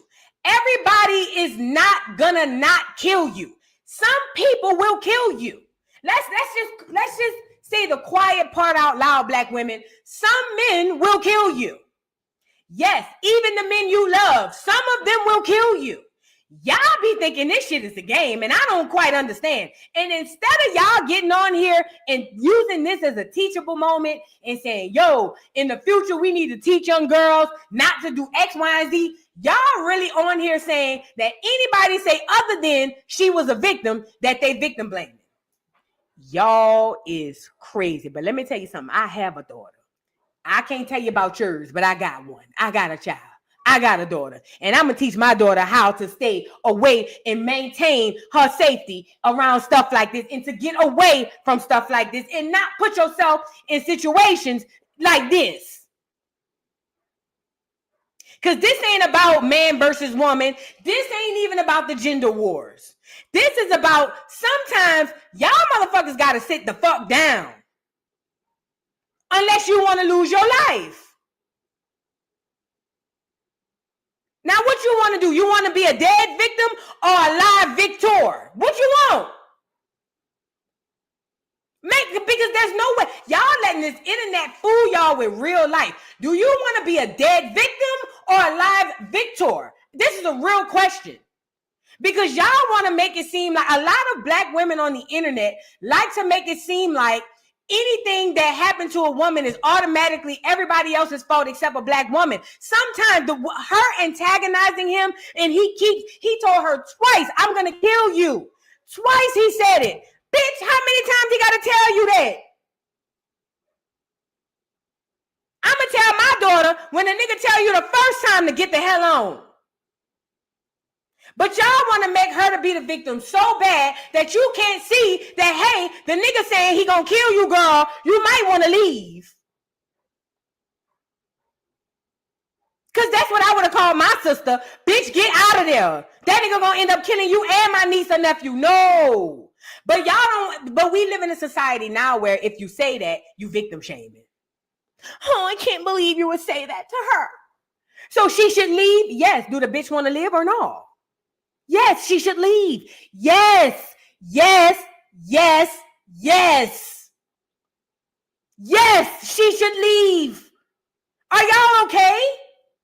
Are y'all insane? Yes, she should leave. And anybody tell you otherwise want to see you dead. Period. Yeah, he picked up the knife. The nigga picked up a whole butcher knife. And she said, are you going to stab me and kill me on live? And he was like, go ahead on, go ahead on. That's another thing too, Ryan. The dumbass friend on the phone egging it on. Girl, this nigga here, girl. Girl. And look at, yeah, girl, because this nigga, and look at the girl on the phone. Girl, I busy, girl, what he say, girl? Girl. Egging your friend on to her fucking last breath. Y'all are insane. Egging your friend on to her last breath. I hope that shit haunt the friend for the rest of her life. Yes, I do. Yes, I do. I hope that shit haunt her for the rest of her life. Y'all got to stop, black women. Unless you want to make it, you got to stop. If you don't want to make it and be a dead victim, then that's one thing. But if you want to make it, y'all got to stop. You have to. And stop getting with these weird, unwell ass niggas. So I'm going to play a little bit of the live. Okay. Now, mind you, after he unalived her, they said the police came in, found her unresponsive. She did leave a message saying that she wanted to be around for her children and she's afraid for her life. But after that, he ended up going on the run in her car. The police found him and he ended up unaliving himself. Okay. So both of them are unalived right now. Okay. Both of them are gone today. So there are children running around here without two parents because ignorant shit.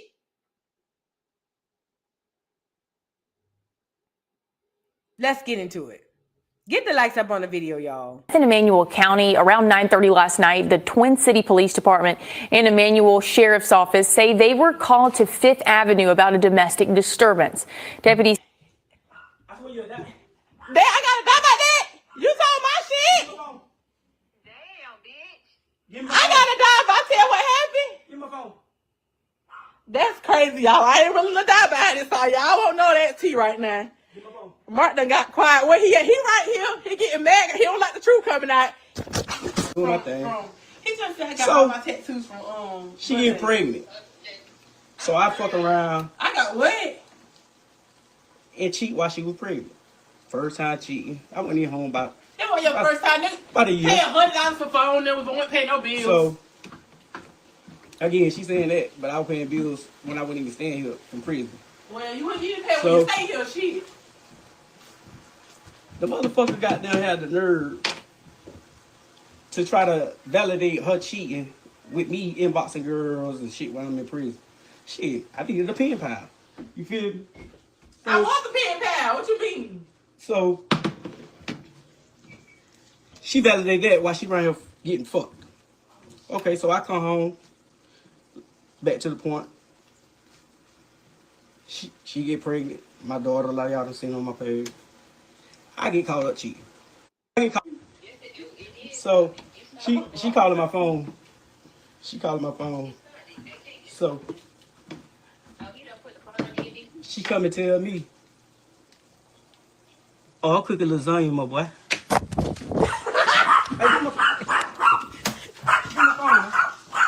So I go through the messages and shit, see her telling him, "Oh, I'ma call you back.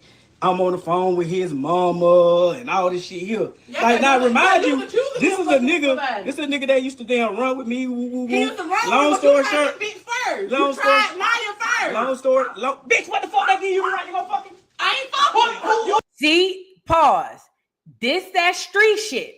Now, what he's saying is his ex-homeboy, his ex-partner, who he used to be real close with, apparently she caught him trying to sleep with the ex-friend's baby mama. Okay? So now they are so unwell and toxic together. Her get back is, bet, well, I'ma talk to the baby daddy. Now, in his mind, she slept with the baby daddy, with the ex-friend. But according to her, she didn't. But honestly, did she? Who knows? Who knows?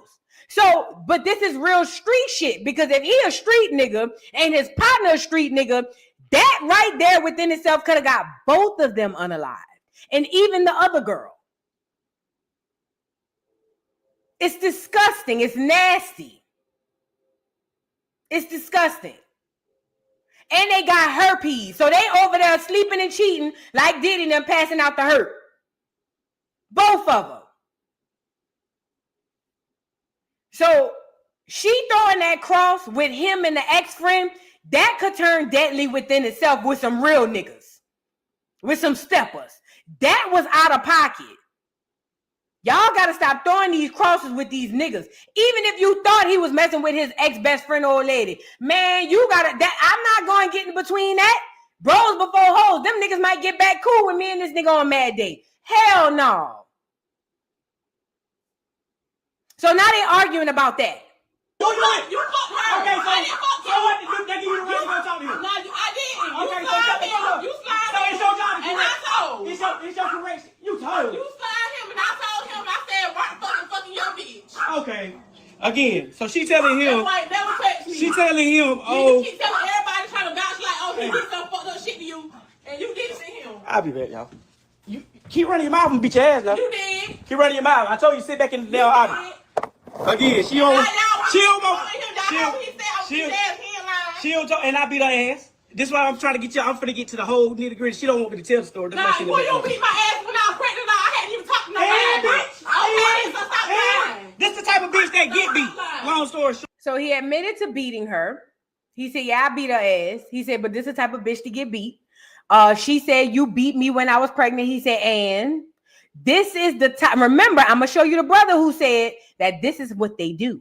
This is the toxic love. See, y'all, a lot of the Christianimals thought that shit with Blueface and Christian was cute, but this is where it ends, okay? So now the family, they're basically saying that that's all they did was fight. And if you tried to break it up, then they would doggone fight you. They would team up together to fight you. So this is what they did. So it seemed like a lot of people just stepped out of it. But it got too toxic to the point where this man now has unalived this girl. And I'm going to be honest, I don't know for sure that he was planning on unaliving her when he went live. I don't get that out of him. I think as the live progressed, then he was just like, I'm going to kill this bitch. But I don't think that he went live with the intent. It doesn't seem to me like he went live with the intent to air her out and then kill her. It kind of gives me, I'm about to show y'all that I'm not the bad guy she making me out to be. But as it went on, it turned into, yeah, I'm about to get you up out of here. That's what I think. Because it don't look like his mannerisms or anything as if unless he's just crazy. I don't know. Sure. So, this is a nigga, like I said, I used to run with. This is a nigga used to call me, "Hey, big bro, I got this going on." You know what I'm saying? Hey, shit, bro, I'm on whatever you on. Long story short, the nigga was.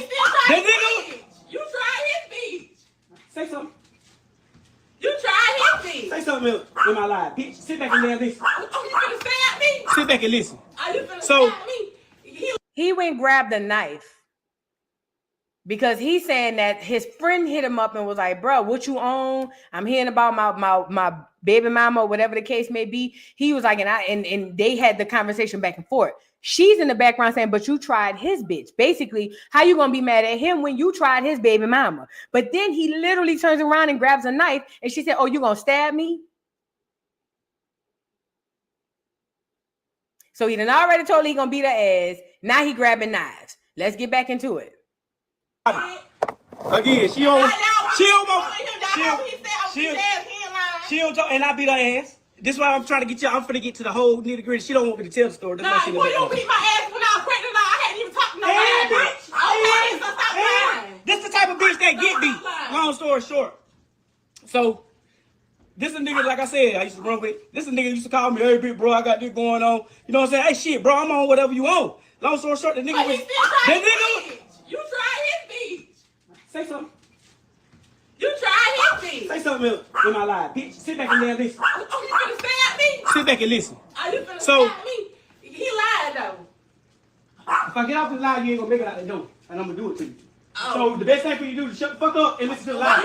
He said, if I get off this live, you ain't gonna make it out this door, and I'm gonna do it to you. So the best thing for you to do is shut the fuck up and get off my live.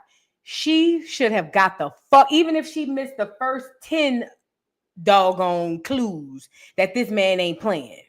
She should have got the hell on. Standing behind him, antagonizing a man who's already on the edge, you are committing suicide. There's no wrong. I don't care about who was the aggressor. I don't care about none of that. Y'all can argue the semantics on the internet about who was right and who was wrong. Y'all can do that. I'm not doing it. But when that nigga said, when he put that phone down and said, if I hang up this live, you not gonna make it out that door and I'm gonna do it to you, she should have shut the fuck up and got the hell on. And any woman tell you differently want to see you dead.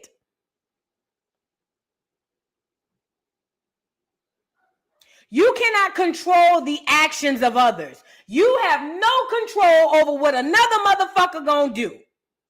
So in order to make sure your safety or you're safe, you should probably take yourself out of that situation so that you won't end up in something like this. But toxic, disgustingly human so-called women will tell you because you're right, you shouldn't have to leave. Well, good. Now we burying your dumb ass.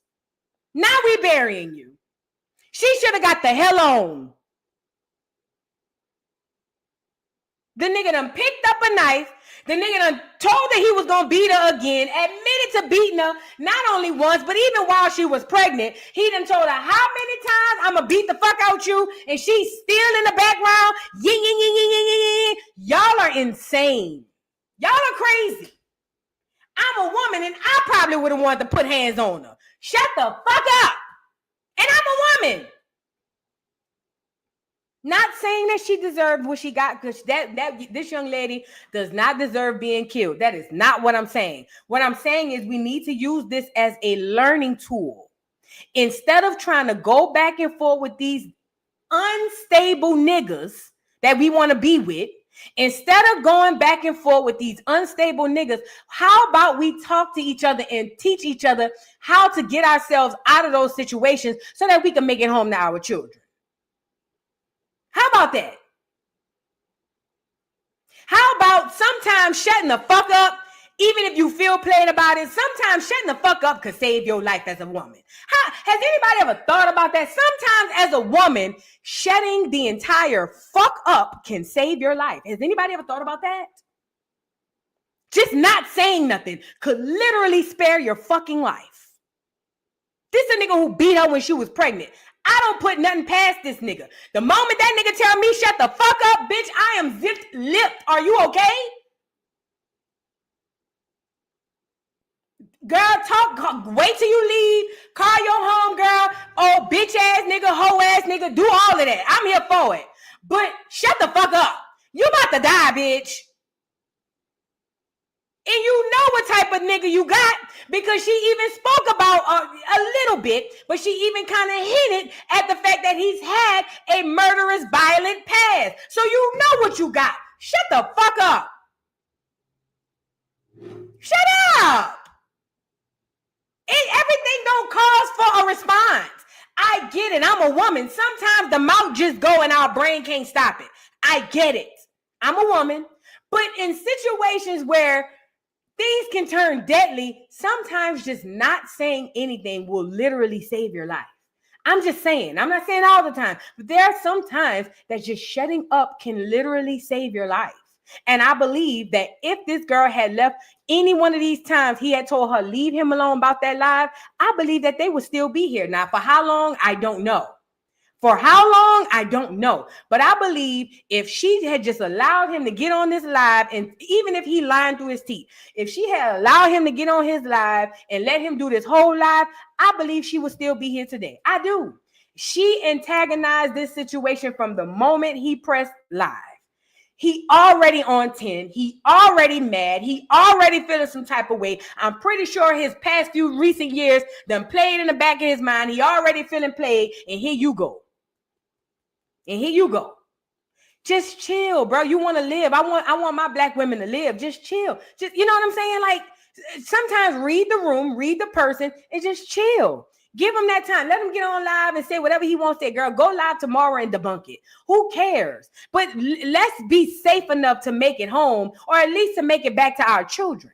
And God forbid, I hope the children wasn't in the house. I pray the children weren't in the house. But we know these type of toxic relationships, typically the children be right there. I really just want us to be safe. And I think that the mindset that we've taken on as black women on this internet, that can't nobody tell us nothing, can't nobody do nothing to us, and everybody else is bad and we all good, we gonna get ourselves killed. We are literally going to get ourselves killed. We got to start coming back to reality now. Now, I want to get back into him for the last threat before he really carried through with it. Now, he's on live. This her in the background. This is a learning lesson. That's how I'm going to use it. But he still tried his speech. You tried his speech. Say something.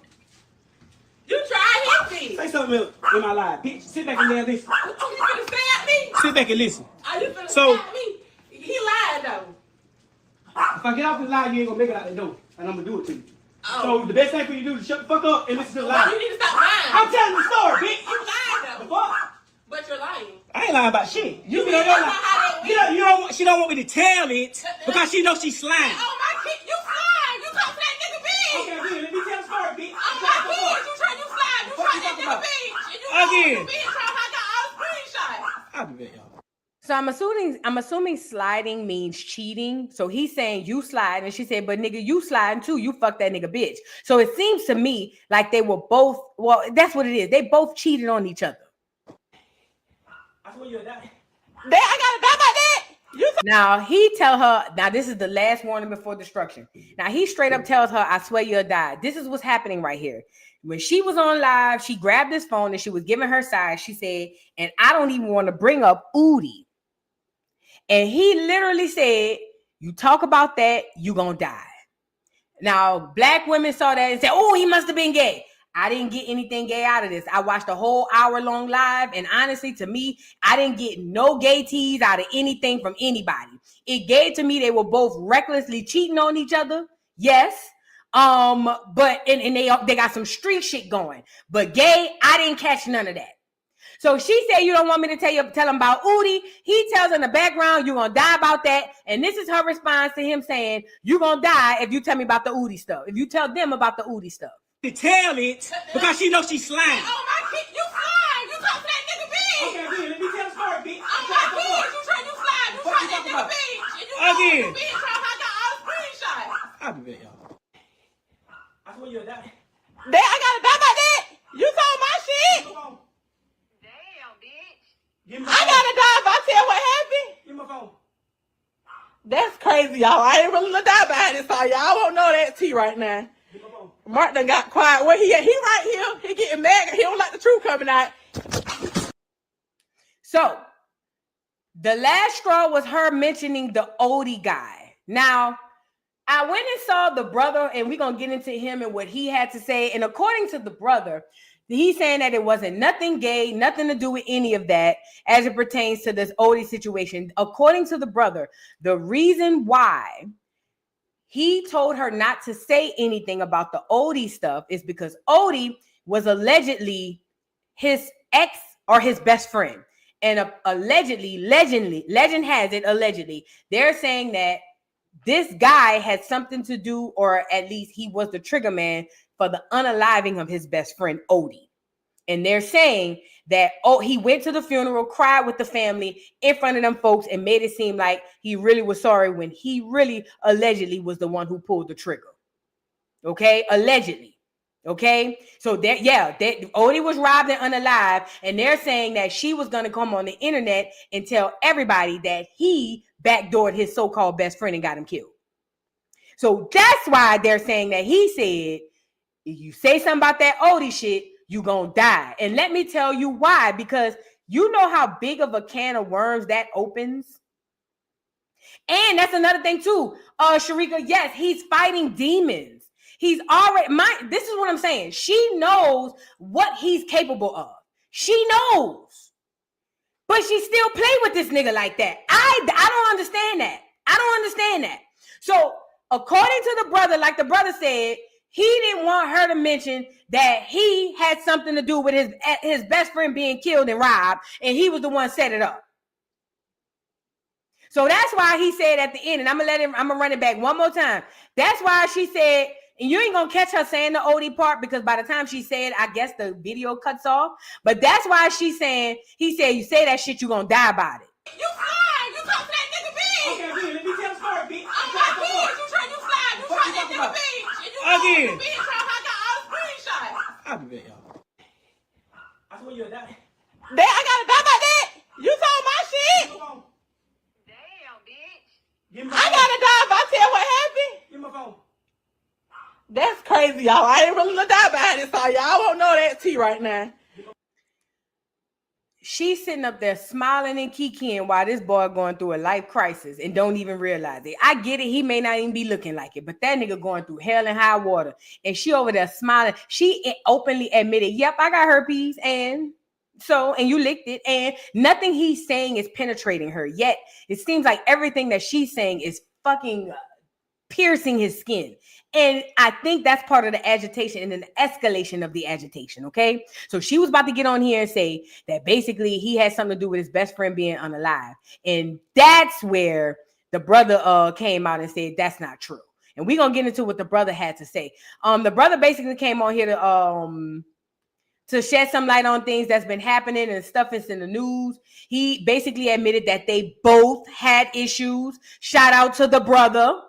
The brother didn't get on here and say, my brother ain't did nothing to nobody. That girl was toxic. He ain't said none of that. That boy, the brother came on here and said they were both toxic. Both of them. And I can see from the live that he's not lying, okay? Let's get into what the brother had to say. Y'all get the likes up on the video, please, and thank you. It says, brother of Shamarka's car speaks out after murder-suicide, says his brother was a good man and claims the couple had a strong bond even after Zaria Carr was killed moments after their final argument on live. It says the brother of Shamarka's Carr, the man who took the life of his wife, Zaria Carr, before turning the gun on himself, is now speaking out, calling his brother a good man and claiming the couple had a strong relationship. In the clip, he shares a story about a past situation that Zaria and Shamarcus were discussing just moments before she was killed. This is yet another painful reminder that no matter how violent or clear the truth may be, many families will still stand by their own, even in the face of brutality. If you or someone you know is experiencing abuse from a partner, help is available at 800-799-7233. This here is a triggering topic, so please take heed to this number if you need it. If you are triggered, please click off the video. But if you are in need of any help, the number is 800-799-7233. And that's for anybody at the sound of my voice. Even if you're not physically going through it now, you might need it in the future. Make sure y'all hit that number up. Now, I'm watching the neighborhood talk, or what is this, on site, and they're basically trying to do right and wrong game, play who's right and who's wrong, and that's why they over here saying what they're saying about the brother, but I don't think the brother said nothing wrong. Y'all let me know. Check it out. Into it, we can't jump in it. I don't, let me get this out of the way. That's my brother. I love him. I'm not speaking just good on him because it was bad. It was tragic. So we're not going to say he just jumped on women. He just beat her. They have a great relationship. Every relationship go through stuff. Every relationship go through things. He don't just wake up and just jump on her, beat her. He don't do that. When people get triggered, shit happens. Not saying it's right. I'm not condoning that. Not saying it's right. So what the brother is saying is it wasn't the traditional DV situation, meaning it wasn't a situation where she was the victim and he was just kept being the one just punching on her and beating on her. It seemed to me like they fought. You see what I'm saying? It seemed to me like they had the type of relationship where they fight. We all know a couple like that, or have known a couple like that, because she was not afraid of him by any stretch of the means. It seemed to me like they fought, and it sounds like what the brother is saying was that that was the dynamics of their relationship. But he's saying, as a brother, of course, that don't mean my brother was a bad person. It's just that they were toxic and disgusting, and it ended up deadly this time. I don't think he's wrong in saying that, because it doesn't look like she was the victim and he was the one doing the punching. It seemed like they sometimes would get into fights. So, let's get with the, okay, you heard him on live. He got into it. He jumped on her. They got in a fight. He jumped on her for, it wasn't no 3 hours. That both of them exaggerated. Both of them exaggerated. It wasn't no 3 hours. Bro got up. He went to work. He get to the job. He say, bro, I think somebody trying to break in at the house. He called me like, bro, I think somebody trying to break in at the house. So like, come on, right? What's up? Why you say that? He was like, man, the front camera going off. The front camera gone. So he left work. He doubled back. He left work. He go back to his house that they share, and he went in the house. He parked his car down the road. He went in the house. Zah was in there. Zah was in there fucking another guy. Plain and simple. That's why she was naked. He went in the house. His house. He lived with her in his room, his bed. They in there fucking. So in the house that he paid for while he was in jail with his settlement, where he's paying the bills, or at least he had a huge, it don't matter. They share an occupation, or they occupy a home. They share together. And he's at work thinking somebody broke in his house. She butt naked in their house, in the home that they share together, in the bed with a nigga. Again, this doesn't mean that she should have been unalive, but god damn. Toxic, unwell people do not need to be in relationship.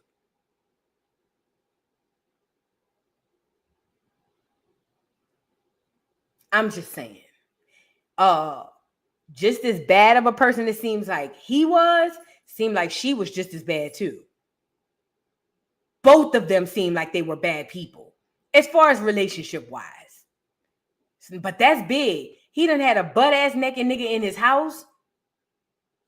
This is what I want to know. Who's to say that man hadn't been bottling all that stuff up and then it all just, you know what I mean?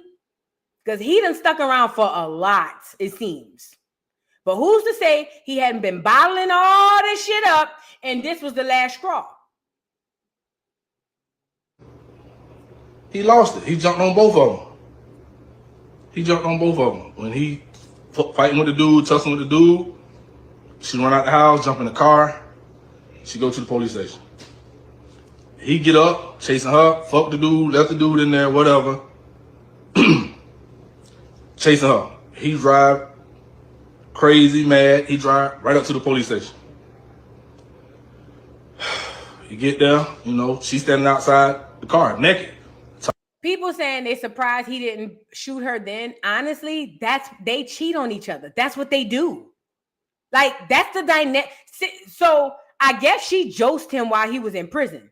But while she was josting him, meaning writing him, calling him, you know, or him calling on the phone, whoop the whoop, it seemed like while she was josting him, she still was on the outside fucking with niggas. But the niggas she was fucking with is niggas he know. So it seemed like once he got out, he was cheating too. He had the girls he was fucking with while he was writing in prison, and they both cheated on each other. This is what they did. So it would make sense why he stayed, because they both cheating anyway. But it would also make sense why people like, oh, he should have popped her then. Who knows? He probably had them been mowed down bad on some stuff she done caught him on. That's probably the dynamic of their relationship. Talking with 2 officers. Shit. The officer telling him to pull over. He was like, nah. He dipped. He came home. Shit. That was it. He left her. It was over with. He stayed at the house. We at the house every day. We chilling. And shit. Zai kept calling. Like, she wanted him back. She wanted him back. You know, they talk. Whatever, woo. And Toxic. he loved her. That's his wife. Shit. And that's probably why a lot of people stay out of it. You just walked into your house and see her in a bed with another nigga, but she can call you and you go back. Toxic relationship. Toxic relationship. Both were toxic. Both were toxic. Both were toxic. Yeah, and he had got over $100,000 while he was in jail that she was supposed to be using to pay the bills. According to him, she spent all his money. Well, a lot of his money, the settlement money that he got. He said he went, mind you, they doing roots on each other. He also said that he went to get a reading to see if he had a root on him, and he got 2 separate readings that told him that either she or somebody in her family are putting roots on him. And according to him, or according to her, she said it was probably my auntie or my mom or somebody else. Apparently, they both dibble and dabble in root work. However, them dibbling and dabbling, all of that could have been reason why they stayed together. Remember, she accused him of putting a love spell. No, he accused her of putting a love spell on him. And this will make sense as to why he be running back, even though he caught her in the bed with a nigga. That's what a love spell does, if you believe in the work of magic, okay? That's what a love spell does. It does what Blueface is doing with Krishan. Even all of the stuff he done gone through, he still wanted to move back in. That's what a love spell does, okay? Now, you can say you don't believe in it, but you be foolish. If you believe in the Holy Spirit, you got to believe in a love spell. You got to believe in one spirit. You got to believe in them all, okay? Went back home. Like, they couldn't get enough of each other. It ain't Mark 5'6", Zai 6 foot. She was handling her own. Like, they fight. That's just what they do. I'm not trying to make her look bad. Zai. You gotta know her. So shit, you know, they kept going back and forth to each other. You know, this last incident. Shit, he checked the phone. He went through her phone, checked the phone. She went and met up with a nigga in Carolina. He went live. You know, he went live. So the reason he went live was, so I guess he had them come back. They were working on their relationship after he caught her in the bed with a nigga. It seemed to me like what the brother is saying is, once he come back, he checked her phone and saw she was still texting niggas and dealing with niggas. Mind you, a lot of these niggas that she fucking with ain't randoms. These is niggas that he used to run with, okay? So according to the brother, he saw her phone and that's what made him go live. So that would make sense why he decided to go live and air her out, because he caught her cheating again. Got it. That makes sense. They talked about some business, all this stuff. Can't jump into it. We can't jump in it. I don't let me get this out of the way. So that was a bit of what the brother had to say. And I understand what he's saying. See, we live in a time to where, like I said, it's either a victim, a black woman is always the victim. Some of us can do better with our lives and the way that we're doing. They were both toxic with each other, okay? Both of them. Unfortunately, they're not here today. But as it pertains to this particular situation, this should be taught as a lesson learned. We need to stop going around telling young black girls that they can get away with doing the shit they do on social media. Saying shit to niggas, doing shit to niggas, putting your hands on niggas, going back and forth with niggas. These new niggas are bitch made, okay? A lot of these new niggas more emotional than women.